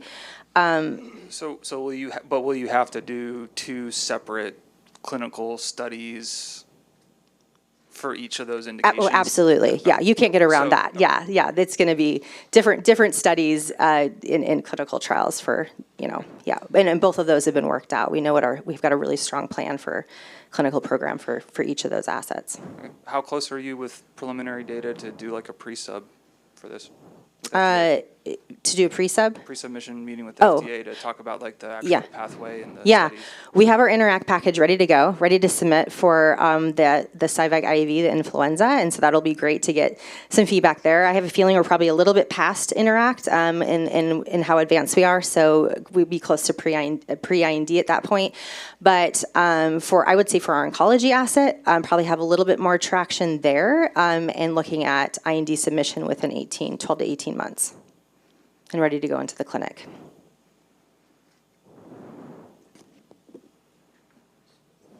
Okay, yeah. Oh, thanks. Great presentation. Thank you very much. My question is tangential. I think you might have mentioned a little earlier there are a handful of other players out there. So how do you stand compared to them and sort of your value proposition in that context? Yeah. I have a whole slide. I won't pull it up, but I have a whole slide that kind of highlights the same kind of like checks and, check kind of, do we do this, do we do that, and how do we compare? And I can tell you that we keep a very tight look on the landscape. There's maybe a handful, I'll say, of companies globally that are harnessing bacteria in this particular way. Each kind of going about it a different way, but the way I feel that we really shine and how we're differentiated is we're able, you saw the versatility in the types of cargo that we are able to produce and deliver. So short hairpin RNA, nucleic acids, proteins, big proteins, small proteins, gene editors, the entire gene editing machinery. No other company out there can do that. And we've been first to file patent applications so that if it comes to wanting to do that, they have to come to us. They're going to be licensing. So we've taken a really aggressive approach to developing a strong and defendable IP portfolio. And a lot of these other companies, they're a secretion system. They're not getting an intracellular. So they can't target KRAS, for example, which is an intracellular membrane-bound protein. Whereas we can. T3 Pharma, which got acquired by Boehringer Ingelheim, which I showed on that screen for $500 million. This is an oncology application. They can only deliver proteins. That's what they're focused on. It is a secretion system using a T3 secretion system, so it does get intracellular. But that's what companies are looking for. They want that intracellular application and the broad spectrum. So I feel that things look really good. We were excited when that news came out about that acquisition for us in the future. So super quickly in 30 seconds or less, because I know we're at time. Could you speak to your funding to date and your use of potential funds if you were to win today? Oh yeah, I'm sorry, I had that up there. We're fully non-dilutive funding, non-dilutive. So we've raised just over $4 million in SBIR grants. That's really allowed us to build out the platform for different disease indications and improve out the safety package and the safety around it. We are currently, the BioChallenge money is going to go towards, we've got a perfect CDMO that we want to work with. So we're going to do some small-scale bioreactor studies with this group to get us into our IND, deeper into our IND CMC work. And we also have a national stage patent filing coming up next month. And that gets very expensive. And so these funds are directly going to go towards that IP protection. Yeah, thanks.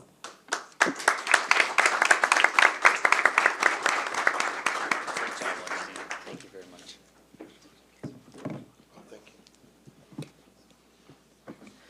Thank you, Lindsay.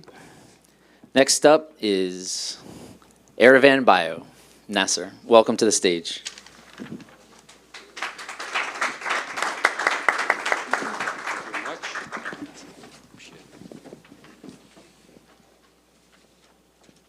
Okay, hello everyone. I think we are getting closer to noon, so I'm just going to be a little bit more excited to keep the energy up as much as I can. So I'm co-founder and CEO of Orleans Bio, and our mission is to advance exosome science. Who we are experts in drug delivery systems using natural delivery systems that exist in our body, animals, plants, and everything. Even bacteria, fungi, every living creature has an internal system for delivering a cargo. So we have access to a platform technology whereby we can customize, load, exogenously, endogenously change those naturally existing delivery systems. I can use the analogy of UPS or FedEx. There is an envelope. We can change it. We can write our name on it. We can put a different letter inside. So that's what exists. We are changing that. So to do it, we have been focused on two lines, regenerative medicine and also targeted delivery of antibiotics for this specific application we are talking about. So the main challenge for drug delivery, as you know, is to find a way to cross biological barriers, including the skin, including blood-brain barrier. So we have been dealing with all of these. And one specific advantage for our company is that we are a one-stop shop for exosome technology. If you want to try, let's say, 20 types of exosomes, you have to be able to manufacture them or get your hands on those exosomes. We have them all. We have been able to test all of those stuff. And along the sides of the screening processes, we have been able to file multiple pieces of IP. Through the university, we are licensing, optioning those pieces, and also some internal filing from our own company. What are exosomes? I can assume that most of you already know what they are and what they can do, but let me show you here. One cell produces those particles that are naturally filled up with signaling molecules, cytokines, growth factors. We can use them as they are, and we can also load extra stuff into the exosomes or attach to their surface. A quick story about one of my scientific advisors. His wife died of breast cancer. She was responsive to Herceptin, but as it metastasized to her brain, Herceptin didn't go to the brain, so she died of cancer. Now one of our spin-outs is to work on attaching Herceptin to the surface of the exosomes. We have been able to show that cargoes attached to the surface are found in the brain of those subjects. Along the lines of biosecurity, you can imagine that multimodal activities is good because these exosomes are regenerative on their own. We can load them with one antibiotic, 2, 3, or a combination of antimicrobial agents. It doesn't need to be antibiotic. It can be antiviral. It can be antifungal type of drugs. So we are piggybacking on what's available on the market rather than just going after a new candidate that will take us 5 to 10 years, hundreds of millions of dollars to get the new API on the market. We can use what's existing on the market. So as you can already imagine, it's going to be a combination type of a product. But to lower the risk, commercial risk and regulatory risk, we are using what's already existing to mitigate some of the risk that we are facing. We are also talking about multi-billion-dollar type of markets. DoD, where we have received a bunch of funding and grants and contracts from them, they gave us a contract last year to load ertapenem, a wide-spectrum carbapenem antibiotic, and their main reason is that they don't want to burn out this drug because systemic injections will increase the risk of antimicrobial resistance. So they want something topical, loaded in something that has regenerative properties to expedite wound healing. They have their prophylactic antibiotic therapies, but more than 25% already get infected, even though they are administering the antibiotics systemically. That project, that was a phase 1 STTR. We have applied to phase 2, $1.3 million. We are hopeful about it. But this project, along with a couple of others that I will talk about very quickly, those are very aligned with the mission of biosecurity type of applications because it's ertapenem, we have loaded gentamicin, we have loaded azithromycin, and theoretically any drug can be loaded in different types of exosomes for different applications. So it's a very versatile technology. We can do intranasal delivery of antibiotics for certain types of diseases or anti-cancer drugs. We have recently licensed a piece of technology from the University of Florida that allows us to load cargoes into the exosomes on a continuous basis. It's not batch anymore. It used to be up until a couple of years ago. Here you see some of the products that we have manufactured. Down here you see a lyophilized version of our exosomes. they are shelf stable. They don't need the cold chain. Against what Pfizer used to use, the LNPs for a COVID vaccine, our delivery system is safe and also shelf stable. That's what we have manufactured for the Department of Defense. Regulatory perspective is going to be complicated. We have multiple medical device and pharma partners. We are directly collaborating with their regulatory teams to navigate through it, and also we work with MICRA to get to that stage. Very briefly about the data. On the left, those green dots show the exosomes that have been fluorescently labeled. These are brain cross-sections. We have found labels, drugs, quantitated the drugs in the brain. And also on the right, this is the skin, pig skin, closest type of skin to human skin. The drugs are there, the compounds are there.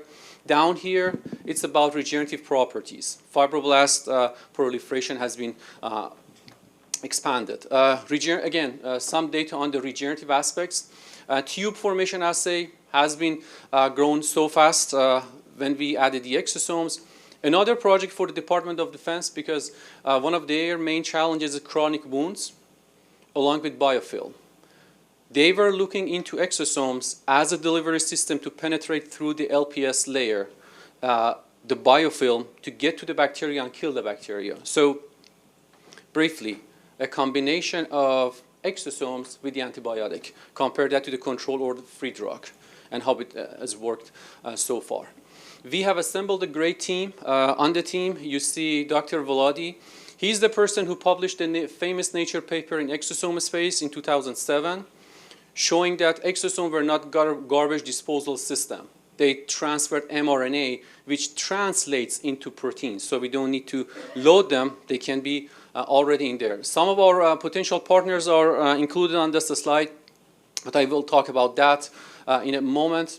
We have been able to raise some money from angel investors. We have revenue, which is setting us apart from many other startup companies. We do sales for a couple of reasons. Get money. Number two, get external validation. We have sold our exosomes to AstraZeneca, Bayersdorf, L'Oreal, from Australia all the way to the United States. When we get the data, we count on the data because this is not done in our lab. So adds value and credibility to our platform. The next step for us is to do the combination product type of a study because we have human safety and efficacy data on our exosomes for topical applications. We have the data. It's not ours. Ertapenem data is existing. FDA has it. So now we are just merging those two platforms. We have to do it in a pig study to be able to get ready for IND filing. So hopefully we get the prize from this competition. That is going to fund most of the pig study that's going to take us to the next level for this combination product. A little bit about the regulatory pathway. We are not expecting a 510K. It's brand new technology. From our conversations with CBER and also our regulatory advisors, it's going to be a PMA, probably a de novo PMA. So it gets us another level of protection. When we get the data, some sort of protection. And also, we are going to invest heavily on generating more IP around our technology to get us to the next level. So what is happening? So last but not the least, I just wanted to emphasize that this is a technology. We have been working on it for a couple of years. Now we are going to next level, going to the FDA with a new product for the Department of Defense, most probably. Thank you very much.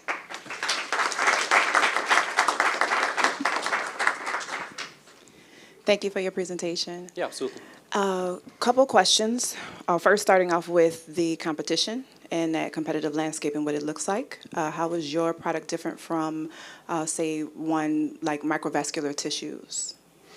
So there are not currently any products from the exosome space on the market. So that's the baseline. There are a couple of other companies working on similar technologies for delivering cargoes, but not using the exosomes. And if they use the exosomes, they are not exactly modified the way that we do it. So that sets us apart, but we expect competition down the road. So that's why we are heavily investing on the IP to protect, at least raise the bar as much as we can to protect our technology rather than others. So the other thing is that being the pioneer in this space is helping us because we have been able to work with a lot of partners. I didn't mention the names, but medical device companies such as RTI, Axogen, Vivex, CTS, we are working with them to expedite the process and get to the market fastest, rather than we do everything ourselves, raise like hundreds of millions of dollars. Yeah, I think it's good to be proactive as there are others in the EV space that are looking at enhancing them for regenerative medicine applications. MVT is one of them. The other question is related to the compliance side of it. You mentioned that they're not manufactured in your lab. So is there a compliance step in terms of the cells from which the EVs are derived? We actually manufacture the exosomes in our lab. Okay. But what doesn't happen in our lab is to produce the cells. We get the cells from our partners, including one of the companies, Pluristics. They have manufactured a custom product for us, an immortalized version of stem cells, human stem cells, that has been used allogenically for treating dermal applications, dermal types of diseases. So that portion has been streamlined. So one of the main challenges from CBER, their question is that batch-to-batch consistency. We have an immortalized version of SAFE tested on 106 human subjects for safety and 20 subjects for efficacy. We know it's safe after having done a lot of animal testing. So manufacturing happens in our lab. Our process is GMP compliant, and right now we are working with a CDMO to transfer our technology to their GMP facility to get the exosomes, get ready for final testing on humans, on the wounds, rather than just intact skin. That's another barrier that we have to face. Okay, thank you very much. Yeah, absolutely. I have a question about the simplicity of the loading process. Is that something that can be reduced to a kit? Because I have a question or an opportunity, maybe, as a suggestion. How straightforward is the actual loading, so of gentamicin or whatnot, once you have your exosomes, they're GMP. Walk me through loading. Absolutely. So that's one of the smartest questions and challenges that we had to be smart to resolve. The QES technology is a microfluidic system to load the exosomes in a systemic way with electroporation and forcing the particles into the exosomes. That's one way that we do it. This has the potential to be scaled up. It happens on a chip. Right now, we are doing in very small scale, but it has the potential from CFD calculations and AI that we have used. It has the potential to be done in larger scale. So that is something that we have patented, and we are using that technology. However, we are adding a couple of other layers of complexity to add some reagents to that formulation so that when the exosomes come into the system with the other cross flows that get into contact with it, it can be done for both small molecules. We have done it successfully, but what we lacked was ability to load siRNAs into the exosomes. With adding other components, now we are able to load siRNAs and microRNAs as large as 30 to 40 base pairs. So that is part of our technology. So just going to a simpler example of, say, like gentamicin, how much more expensive would a kilogram of gentamicin loaded into exosomes be versus regular gentamicin? So COGS has been one of the challenges. That's one of the reasons that we have been spending a lot of time on streamlining the manufacturing process, going from primer cells into immortalized cells, and also recently we have moved to using plant exosomes that have been proven to be safe, and we can produce like kilograms of those exosomes for topical wound type of applications. We have never tried them systemically in humans, but topically they have been shown to be safe, anti-inflammatory, and a good capacity for loading cargoes such as gentamicin. But overall, the cost is going to be higher when we add the exosomes, especially human primary cell exosomes from stem cells. It's going to be orders of magnitude. Can it ever be made into a cassette so that it could be a kit that somebody could operate and load their own? Can you envision that, or does it have to be that you streamline this and scale it up? We actually made a prototype of that, for one of our collaborators. It seemed very like dumb to us to do it. Why should we do it? Why should we prepare it up front? But we did that. So think Yes. about all of the orthopedic surgeons who right now every single day are mixing vancomycin or whatnot into bone cement. They're Exactly. using it all the time, and orthopedic surgery is a huge opportunity to just have that available because it's also it's a widely experienced health problem, and it's a major complication of outcomes, including in major cities like New Orleans. You know, so Right. yeah. That's exactly, I didn't intend to talk about it, but Vivex, one of our partners, that's an orthopedic medical device company. They wanted to load antibiotics. I can't disclose which antibiotic, but they wanted to load antibiotics into bone marrow stem cell exosomes in situ. Yes. In the operating room, rather Yes. than we prepare it up front and make it like in a vial and send it Yep. to them. I don't know why, but they had this project for Yep. us, and we got some funding for it. Okay. So. Good idea. So. No, Yeah, awesome, yeah. very smart idea. Thank you for that. Any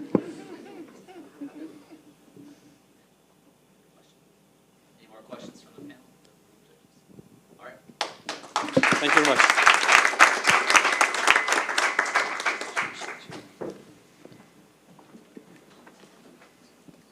All right. Last but very not least, my new friend Livio from Vaxess Technologies. Thank you very much. Okay, nice to meet everyone. My name is Livio Valenti. I'm the co-founder of Vaxess Technologies. As you can tell from the name, the mission has always been very, very clear. Vaccine access, right? The idea has always been, we have all these amazing vaccines, they just don't get sometimes to the places they need to be. And whether that's a remote village in some remote places around the world or here in the United States, we have seen that lack of accessibility of vaccines has hindered a lot of things. So I want to tell you a little bit about the mission, but also tell you a little bit about the progress that we've made over the past few years in advancing this technology. So what do? We make a patch that we can deliver directly to your home. You can apply by yourself, doesn't need to be refrigerated, and can be more effective because it exploits skin immunology. And the skin is an amazing place where not a lot of people have looked in terms of delivering drugs and therapeutics. So let me tell you a little bit about the progress that we have made over the past few years. So we are about 40 people based in Cambridge and Boston. So we have a manufacturing facility and an R&D lab. We have two large companies that are collaborating with us on one side on the vaccine side and one on the therapeutic side. We have 11 patent families that cover a bunch of filings there. We can talk about it if you're interested. And then we raise both non-dilutive funding and investor venture capital funding to advance. So a very complicated but yet simple idea. So this is how it looks. This is our device. It's composed of an applicator that deploys a patch, and it gets applied directly to the skin.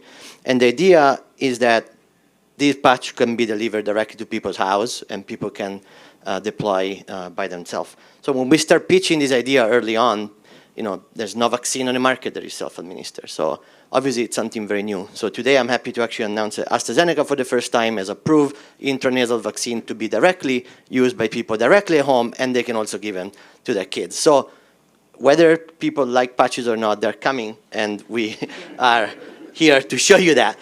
Because this platform has been validated. So we completed a phase 1 trial. Actually, I'm very, very happy about that. We published the results. I'm going to talk a little bit about that, but I think there is about 300 efforts right now trying to develop different patches, and there's only 3 companies that jump over that obstacle in terms of being able to prove that you can manufacture and you can actually get good results without any side effects. So the other thing is that we have this 10,000 square feet facility, like north of Boston, where we're actually able to manufacture clinical material for phase 1 and phase 2. We can make about 50,000 patches per year, which for certain threats, it's actually a good number. Hopefully, certain things don't go beyond that. We have a pretty strong team. I would say I can go a little bit into that and some more details, but just wanted to show some progress. And I think it's very intuitive, right? That's the beauty of why I've been so excited about working on this for quite some time, because no one likes needle. No one likes to go to the doctor to take your shots, right? How many people take the flu shots? Like sometimes we're too lazy. We're guilty of not even going. Maybe we bring our kids to do the flu shot, but we don't do it ourselves. I think we're all guilty of that. But now if I can send it to your home, you can apply by yourself. I think we have that facility and ease of use. So you can go on your phone, you can order it on your favorite online, Amazon, and now you can get it to your doorstep. You keep the patch on for only less than 5 minutes. Actually, in the trial, we kept it for 5 minutes. Can be as little as 1 minute. You remove the patch, and the vaccine continues to be delivered over a certain period of time that we engineer to actually be more efficacious. So our data on phase 1 trial with flu shows that actually our vaccine is much more efficacious than the traditional injection. And actually, it's half of the dose. So maybe you don't get the side effects that may also prevent you from going to take the vaccine in the first place. So this is how it looks. I hate to put those pictures because those look very big, right? So we call them microneedles, so they have to be very, very small. So this is 700 micron. And the only portion that gets actually implanted in the skin is the tips that you can see. So we are drug device combination. Everything until the tips is a device, and the tips are the biologics. So we try to keep everything fixed, right, in terms of device, and then we can change the payload depending on what we need to deliver. So this actually solves a lot of problems with other microneedle companies, because historically you have seen that the drug has been either coated on stainless steel needle or actually diffuse over the whole needle. So you cannot really tell the FDA how much you deliver. So what happens here, once you put it on the skin, the tips would detach. So a little bit of an engineering nightmare to solve that we went through with our team over the years. And now those tips get deployed, we say, in the skin, and they can continue to release. The base is actually a sugar, so it dissolves super quickly, and so you get precise delivery of quantifiable amounts, and that overcomes a lot of the issue with other technologies. As I mentioned before, we like to call ourselves Generation 3. I mean, people have tried to make microneedle for 30 years. It's not new, right? And no one has got to the point of approving, except for cosmetic purposes. And this is really what we believe is a big differentiator. It's an engineering nightmare to get the drug precisely condensed and consolidated in those blue tips that you see, and we solve it over the years. So I think this technology is the convergence of 3 different things. One is a new biomaterial that enables us to do exactly that. Second one, it's obviously an understanding of the skin immunology. We have these amazing dendritic cells that are really, really effective. The muscle is not immunocompetent. We continue to deliver things in the muscle because that's how we have been doing it. The needle is there, right? What if we can exploit our skin as a way to make it much more effective? And we also can print different geometries in terms of what we can do with the patch. So this is actually a patch of 577 needles. And depending on what you want to deliver, we can print. We have a nano-dispensing system, thanks to BARD actually for some initial funding to do that. And now we can print any patterns. Here we put some ideas of how we want to do it. I'm from Italy, so sometimes they print the flag of my country to make me happy. But that's just to say that we can do all these things. And in fact, some of the funding that I'd love to receive from you would be to actually print combination vaccine, which is something very new. We tried everything, mRNA vaccine, live vaccine, peptides, virus-like particles, and then recently we received a pretty large investment from some investors that were thinking about what can we do beyond vaccine, so we're actually expanding in therapeutics. So I will be touching super quick on the expansion, but first I wanted to show you a lot of people will tell you about patches, how great they are. I want to tell you that this is real, has been proven in the clinic. We have phase 1 data that are published that show that this is safe and is well tolerated, actually at half of the dose, so 7.5 microgram for flu. We've seen the same effects, same results from antibody production than the 15 microgram that is the standard dose for influenza. Why does it matter? Because you get less side effects. We put less, it's more effective, and now we're all more happy, right?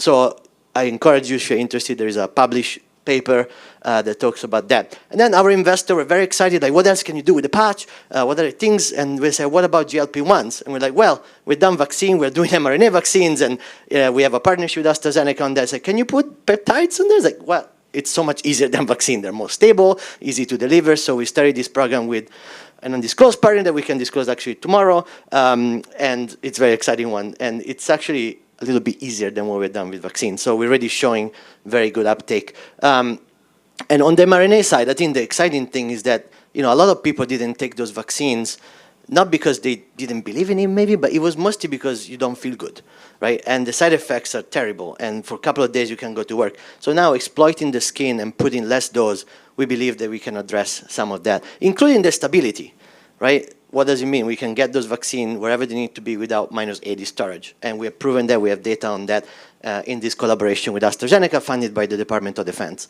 for pandemic influenza. This is actually the schedule of the work. We are in the middle between module 6 and 7. We are proving that our patch is able to elicit immune response in small animal models, and this is a $10.5 million program funded by the Department of Defense. On the obesity side, I was touching a little bit on this. I mean, this GLP-1 drug seems that they will address every problem in the world, but certainly they've been addressing obesity, which is obviously an epidemic, and type 2 diabetes. So, we make this investment in the last maybe 9 to 12 months to really expand our capability to be able to deliver that, and we've done really good progress on that. I don't need to say you too much on why this is a problem. So the idea is that, it's a huge market. It's very exciting from the investment perspective, and I think it's a good portfolio for a company like us to ensure that we have sustainability on a drug that it would be very, very useful here for the US, potentially globally. I mean, these drugs will need to be distributed also around the world, and at the same time, we can address that shortcoming. The yellow portion is what we have done in the last 9 to 12 months, so a lot of progress there. Oh, no time. And this is the next step that we're going to achieve. So 2 phase 1 trial in the next 2 years, and 3 more targets to be placed in the patch. That maybe we get some suggestion what you guys think makes the most sense. I thought about allergy was a good idea. We have a team, and so lucky to work with Rachel, Linda, and Catherine, the leadership team. Catherine has been my co-founder from early on. Linda came on board, I think, a couple of years later, and thank you very much.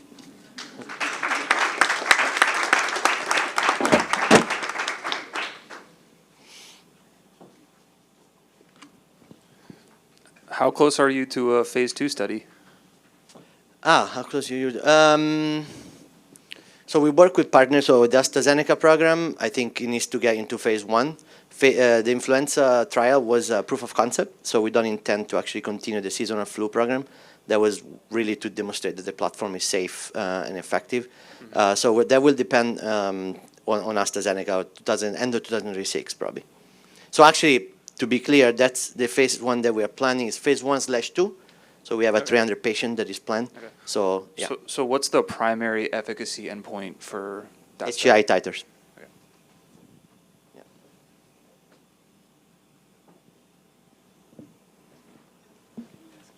Yeah. Anybody down there? Can you hear me? Okay. Yeah. Very well. So allergy. So I was thinking about the various use cases that require more monitoring than others. Are you thinking about helping drive a conversation to get true OTC home use for vaccine? And who would right now you can go into a pharmacy, but pharmacists have a doctoral degree in pharmacy to kind of oversee that. Yeah. So talk to me about that. Allergy would need monitoring. You need to know that somebody's not responding. Because I'm trying to think about, the potential bigger health security and equity impact here. And then obviously sort of where are the better partnerships for those who are going to have to repeat their vaccine trials? Because this, especially if you're delivering more slowly, you're still also going to need some PK data, and the trials are going to have to be undertaken for each. Yeah, I think these are just about the hardest thing from a regulatory perspective. Let's not hide it. It's a drug-device combination. You get regulated by CBER, by CDR. I mean, the guys compete with each other. It's complicated. That's why there's no patches on the market.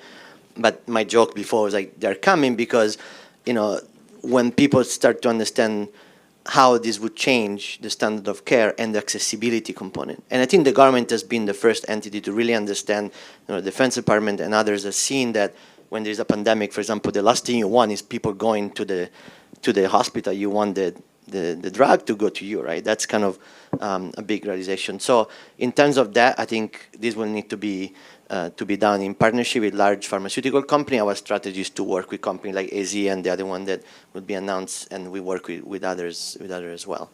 And on the OTC side, if this question a few months back was about, is it even possible that a vaccine is administered at home? So because this partnership with AstraZeneca, and hopefully we're going to be the second product coming to your home, but they really pushed the FDA to say, we have a vaccine that is intranasal. How is it going to work? We will get all these questions like, how are you going to do it? Do you need a website to do that? How do you deliver? And they take care of all their questions, right? They put all their teams behind it, and now they open the doors really for other products that can follow that. That's why we're very excited about the AstraZeneca. Now, it will become a truly OTC. I think maybe for semaglutide, I think there is an option. There is an opportunity to make a truly OTC product, especially for maintenance doses. If you're thinking about like, type 2 diabetes or other indication, I think there is an opportunity there, but the jury is still out. Where you don't see a doctor to oversee that? Oh, true OTC? Yeah. Because there are side effects. We do know there's some morbidity and mortality too. There's, gastroparesis and yeah.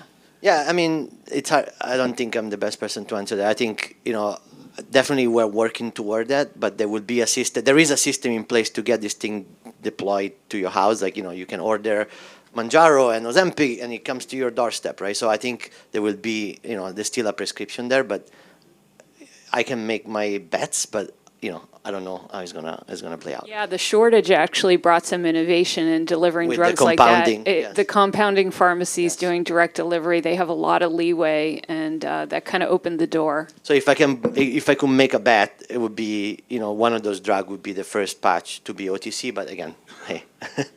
Question on corporate strategy for your exit. Yes. Are you gearing for companies like a Halozyme, which you take you out for a platform? Are you thinking that one of your current big pharma partners might bring this in as something to apply across their platform?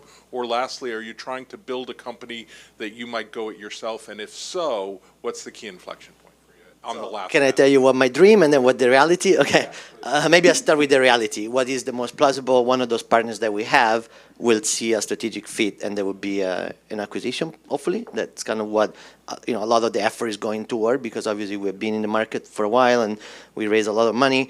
If you have to ask me, as kind of one of the founders that came out with this concept of like, I want to build a fully integrated company. Maybe I wouldn't say widely out to invest, but that's my dream. And dream can remain that way, but I think we have the opportunity to do that because this platform lends itself to so many applications, right? So if we build a portfolio of things that are extremely successful economically and financially, then I can work on all these other projects. I mean, I can put drugs that can go in these very, very remote villages, maybe like something that can really serve the people that they need it the most. Obviously, we need to also play with the rules that we're given, and so we'll see what happens. And there is a lot of discussion about that. And uses of funds if you win. Yes, use of funds. So in that spirit of saying, we are venture capital back, we are very focused on the commercial products. I think this funding would enable us to do some experiment to show that we can combine 2 vaccines in the same patch. Because I think one of the interesting ideas that we had was, what if we put, not only 1 vaccine, but now you put 2, you can put 2. And our capability maybe can demonstrate that. So I would like to use the funding as a proof of concept to show that we can combine 2 vaccines in the same patch. And actually, the interesting thing you can do is that you can actually separate them. You don't need to co-formulate. So now I can take 2 things that don't like each other and put them in the same patch without putting them in the same needle. So I could have a needle that delivered vaccine A and a needle that delivered vaccine B, and now you can have a combination. So it's a little bit of a risky project, to be honest. If I go to my investor today and say, I want to do this, they'll be like, I don't know, maybe fired, but like close to that. So the idea would be like, if I have a little bit of money to try, they would be like, okay, go ahead and tell us how it is. And I think it's really feasible and we could demonstrate. And then from there, we can really show that, we de-risked that opportunity and now we can do something even bigger. So just let me take a little bit more risk with this funding, if I can. So it's 2 super quick questions. Well, maybe. One, could you share some of your future technical hurdles that you're seeing as you get to that various, both implementing different modalities or drugs to your platform or otherwise? Yeah, I think the biggest one is going to be phase 3 manufacturing. So we need to build a big manufacturing facility that's going to be $300 million minimum to start. And no one likes to invest in manufacturing. That's why we will come to you guys at some point with some bigger requests. But I think that's kind of what it is. I mean, for now we can do phase 1, phase 2, but the manufacturing side, it's really what, is going to be a big challenge. And I think it's going to be a combination of public funding and obviously investor funding. I think that's going to be a big one. And then second question, I think my BARDA colleagues and I know this, but Yes. for the audience, could you speak more about your competition and where they are in terms of their development as well? Yeah, I think that's a very fair question. I think, I don't see anyone as really as competition, so I'm very good friend. There's another company that is funny, that's called VaxAss, and he's in Australia, and David is the CEO, is a very good friend of mine. We even share, I think, too much. But we don't see each other as competition because, like, we just fighting the needle, right? That's kind of the idea. Like, if the first one to get there is going to open up the market. The day that you're going to get, I can bet, a patch and not a needle, you will request a patch for everything. You don't want to go back to say, I want to get the injection. So I think, but yeah, we're still competing, okay? I say the friendly one, but like, that's what they're doing. So VaxAss is what I call generation 1. David would not be happy about that, but they're coating the antigen on the stainless steel or plastic needles. So one of the challenges that they have is that it's really hard to tell how much you deliver. So that's the delivery amount is challenging. But they've done amazing progress, especially on the manufacturing side, got a lot of funding from the Australian government. They also open an office in Cambridge, where we are, so maybe I open one in Brisbane at some point.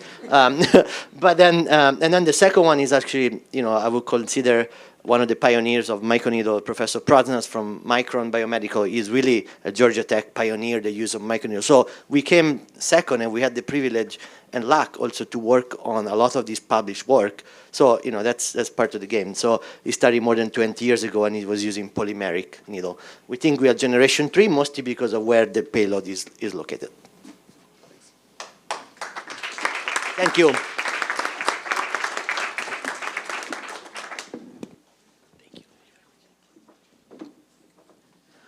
Okay, so with that, let me fast forward a little bit, but first, let's have a huge round of applause for all of our 6 finalists. It really takes a lot of courage to come up on stage and defend your livelihood and what you've been working on for so many years in front of a big group of people and an audience that's online. So thank you very much again to our finalists. We're going to go ahead and escort our judges out to the deliberation room right now. They have a very difficult job of determining the winners. And so please make your way to the first floor boardroom, and we will take you there. And our audience, you now have 10 minutes to scan this QR code and put in your vote for who you think should win the audience prize. And the audience prize this year is $10,000 cash. Don't want to misspeak. $10,000 cash with no strings attached. So, yeah, you can also come to me and write us a check, and we'll make sure that the company gets that. But please do take your time. We're going to close voting in 10 minutes. So those of you who are in the room, those of you who are watching from home, please vote. Okay, everybody, we are about to close the audience favorite vote. Please vote for your favorite finalist. Scan the QR code. Thank you very much. Also, I was told by our social media intern, who's also a biomedical engineer, PhD, that I have not done my job as executive director, and telling you guys to please post, tag, tweet. So please do go on LinkedIn, go on Twitter, wherever you like to post. Post your favorite pictures. You can do it now or later, but please do think about us and find a time to post your presence here at the BioChallenge. It means a lot to us. So thank you very much. We just got a few minutes left on the audience favorite. I heard the judges are back there like throwing stuff. So we'll see how it comes out in a few minutes. All right. We're not quite there yet, but I want to make...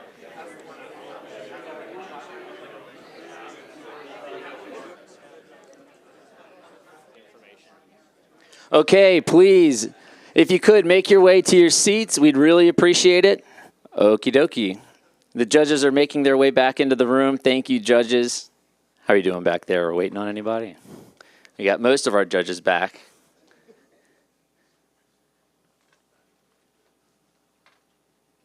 Okay, so thank you again for being here, and thank you again to all of our sponsors. It means a lot to have the BioChallenge back in New Orleans, and we couldn't have done it without all of you. Again, the finalists, you guys have been incredibly inspiring, and we appreciate all of your hard work and what you do. So now we're going to announce multiple prizes, the first being a Blue Knight residency And so Manbir will come up and announce the winner of the Blue Knight residency. Thanks, Chris. So this might be one of the hardest things because there's 4 other cash awards and I have 1 certificate. So sorry in advance. We couldn't get next time I think we'll get a bigger check size certificate, but excited to announce that we'd like to give a virtual residency to Voxy based out of JLabs DC. So Bing, yeah. So I'll just preface with that. So I think Mary mentioned earlier, but a lot of resources provided to companies in the Blue Knight portfolio, including a J&J as well as a BARDA mentor to really help support the development of their innovation from both J&J's perspective as well as for BARDA. Thank you very much.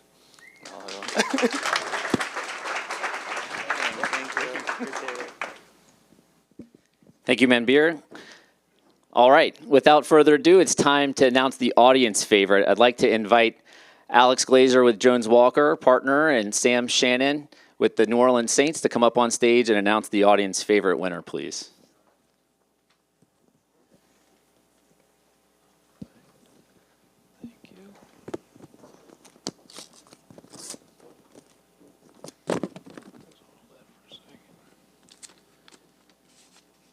And the winner is Inframuta.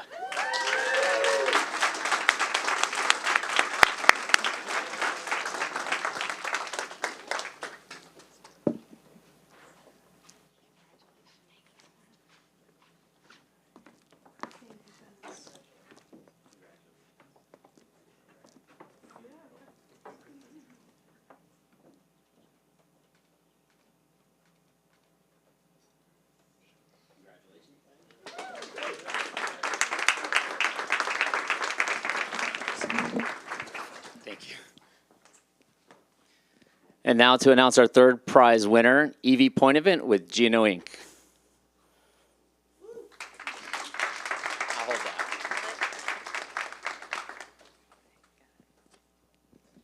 Good afternoon, everyone. Drum roll, please. And the winner is Cyvec. Right? Did I say it right? Congratulations. Awesome.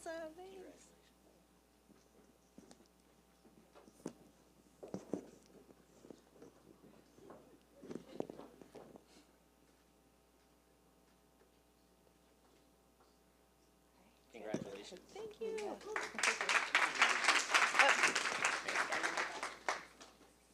And now to announce our second place prize winner, Davon Barbour with Downtown Development District. Sir.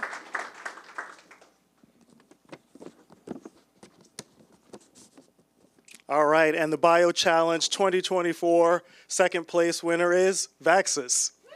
Thank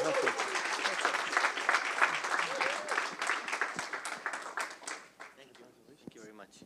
Come in the middle. Come in the middle.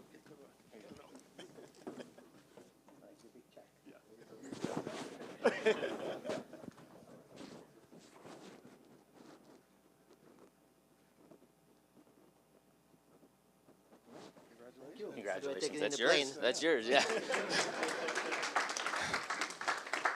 Thank you very much. And last but not least, we'd like to invite our prime sponsor, Silicon Valley Bank, Chris Hollins, up to announce the first place winner for this year's 2024 BioChallenge. Thank you again to all of the contestants. Thank you again to all the sponsors. Thank you again to all of you for being here. Immediately after this, we're going to walk behind that wall, and we're going to second line to the reception at the Ritz-Carlton. So without further ado, I'll take that. Hold that. Yep. This. Okay, and the first place winner in the BioChallenge for 2024 is Inframuta.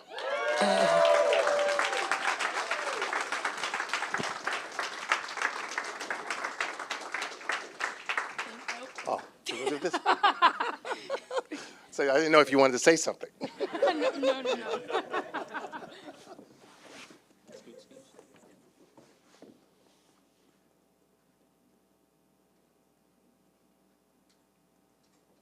Congratulations. Congratulations. Thank you. Thank you. Thank you, Chris. Appreciate you very much. Thank you. That concludes BioChallenge 2024. We hope to see you back again here next year. We hope you all enjoy the reception. Let's party. Let's go out in the lobby. Join right behind the band. You'll know exactly what to do once you get out there. So Kaylin Hall with Inframuta, she's got the parasol. We're going to line up all behind her and party on out of here. We'll see y'all soon at the Ritz.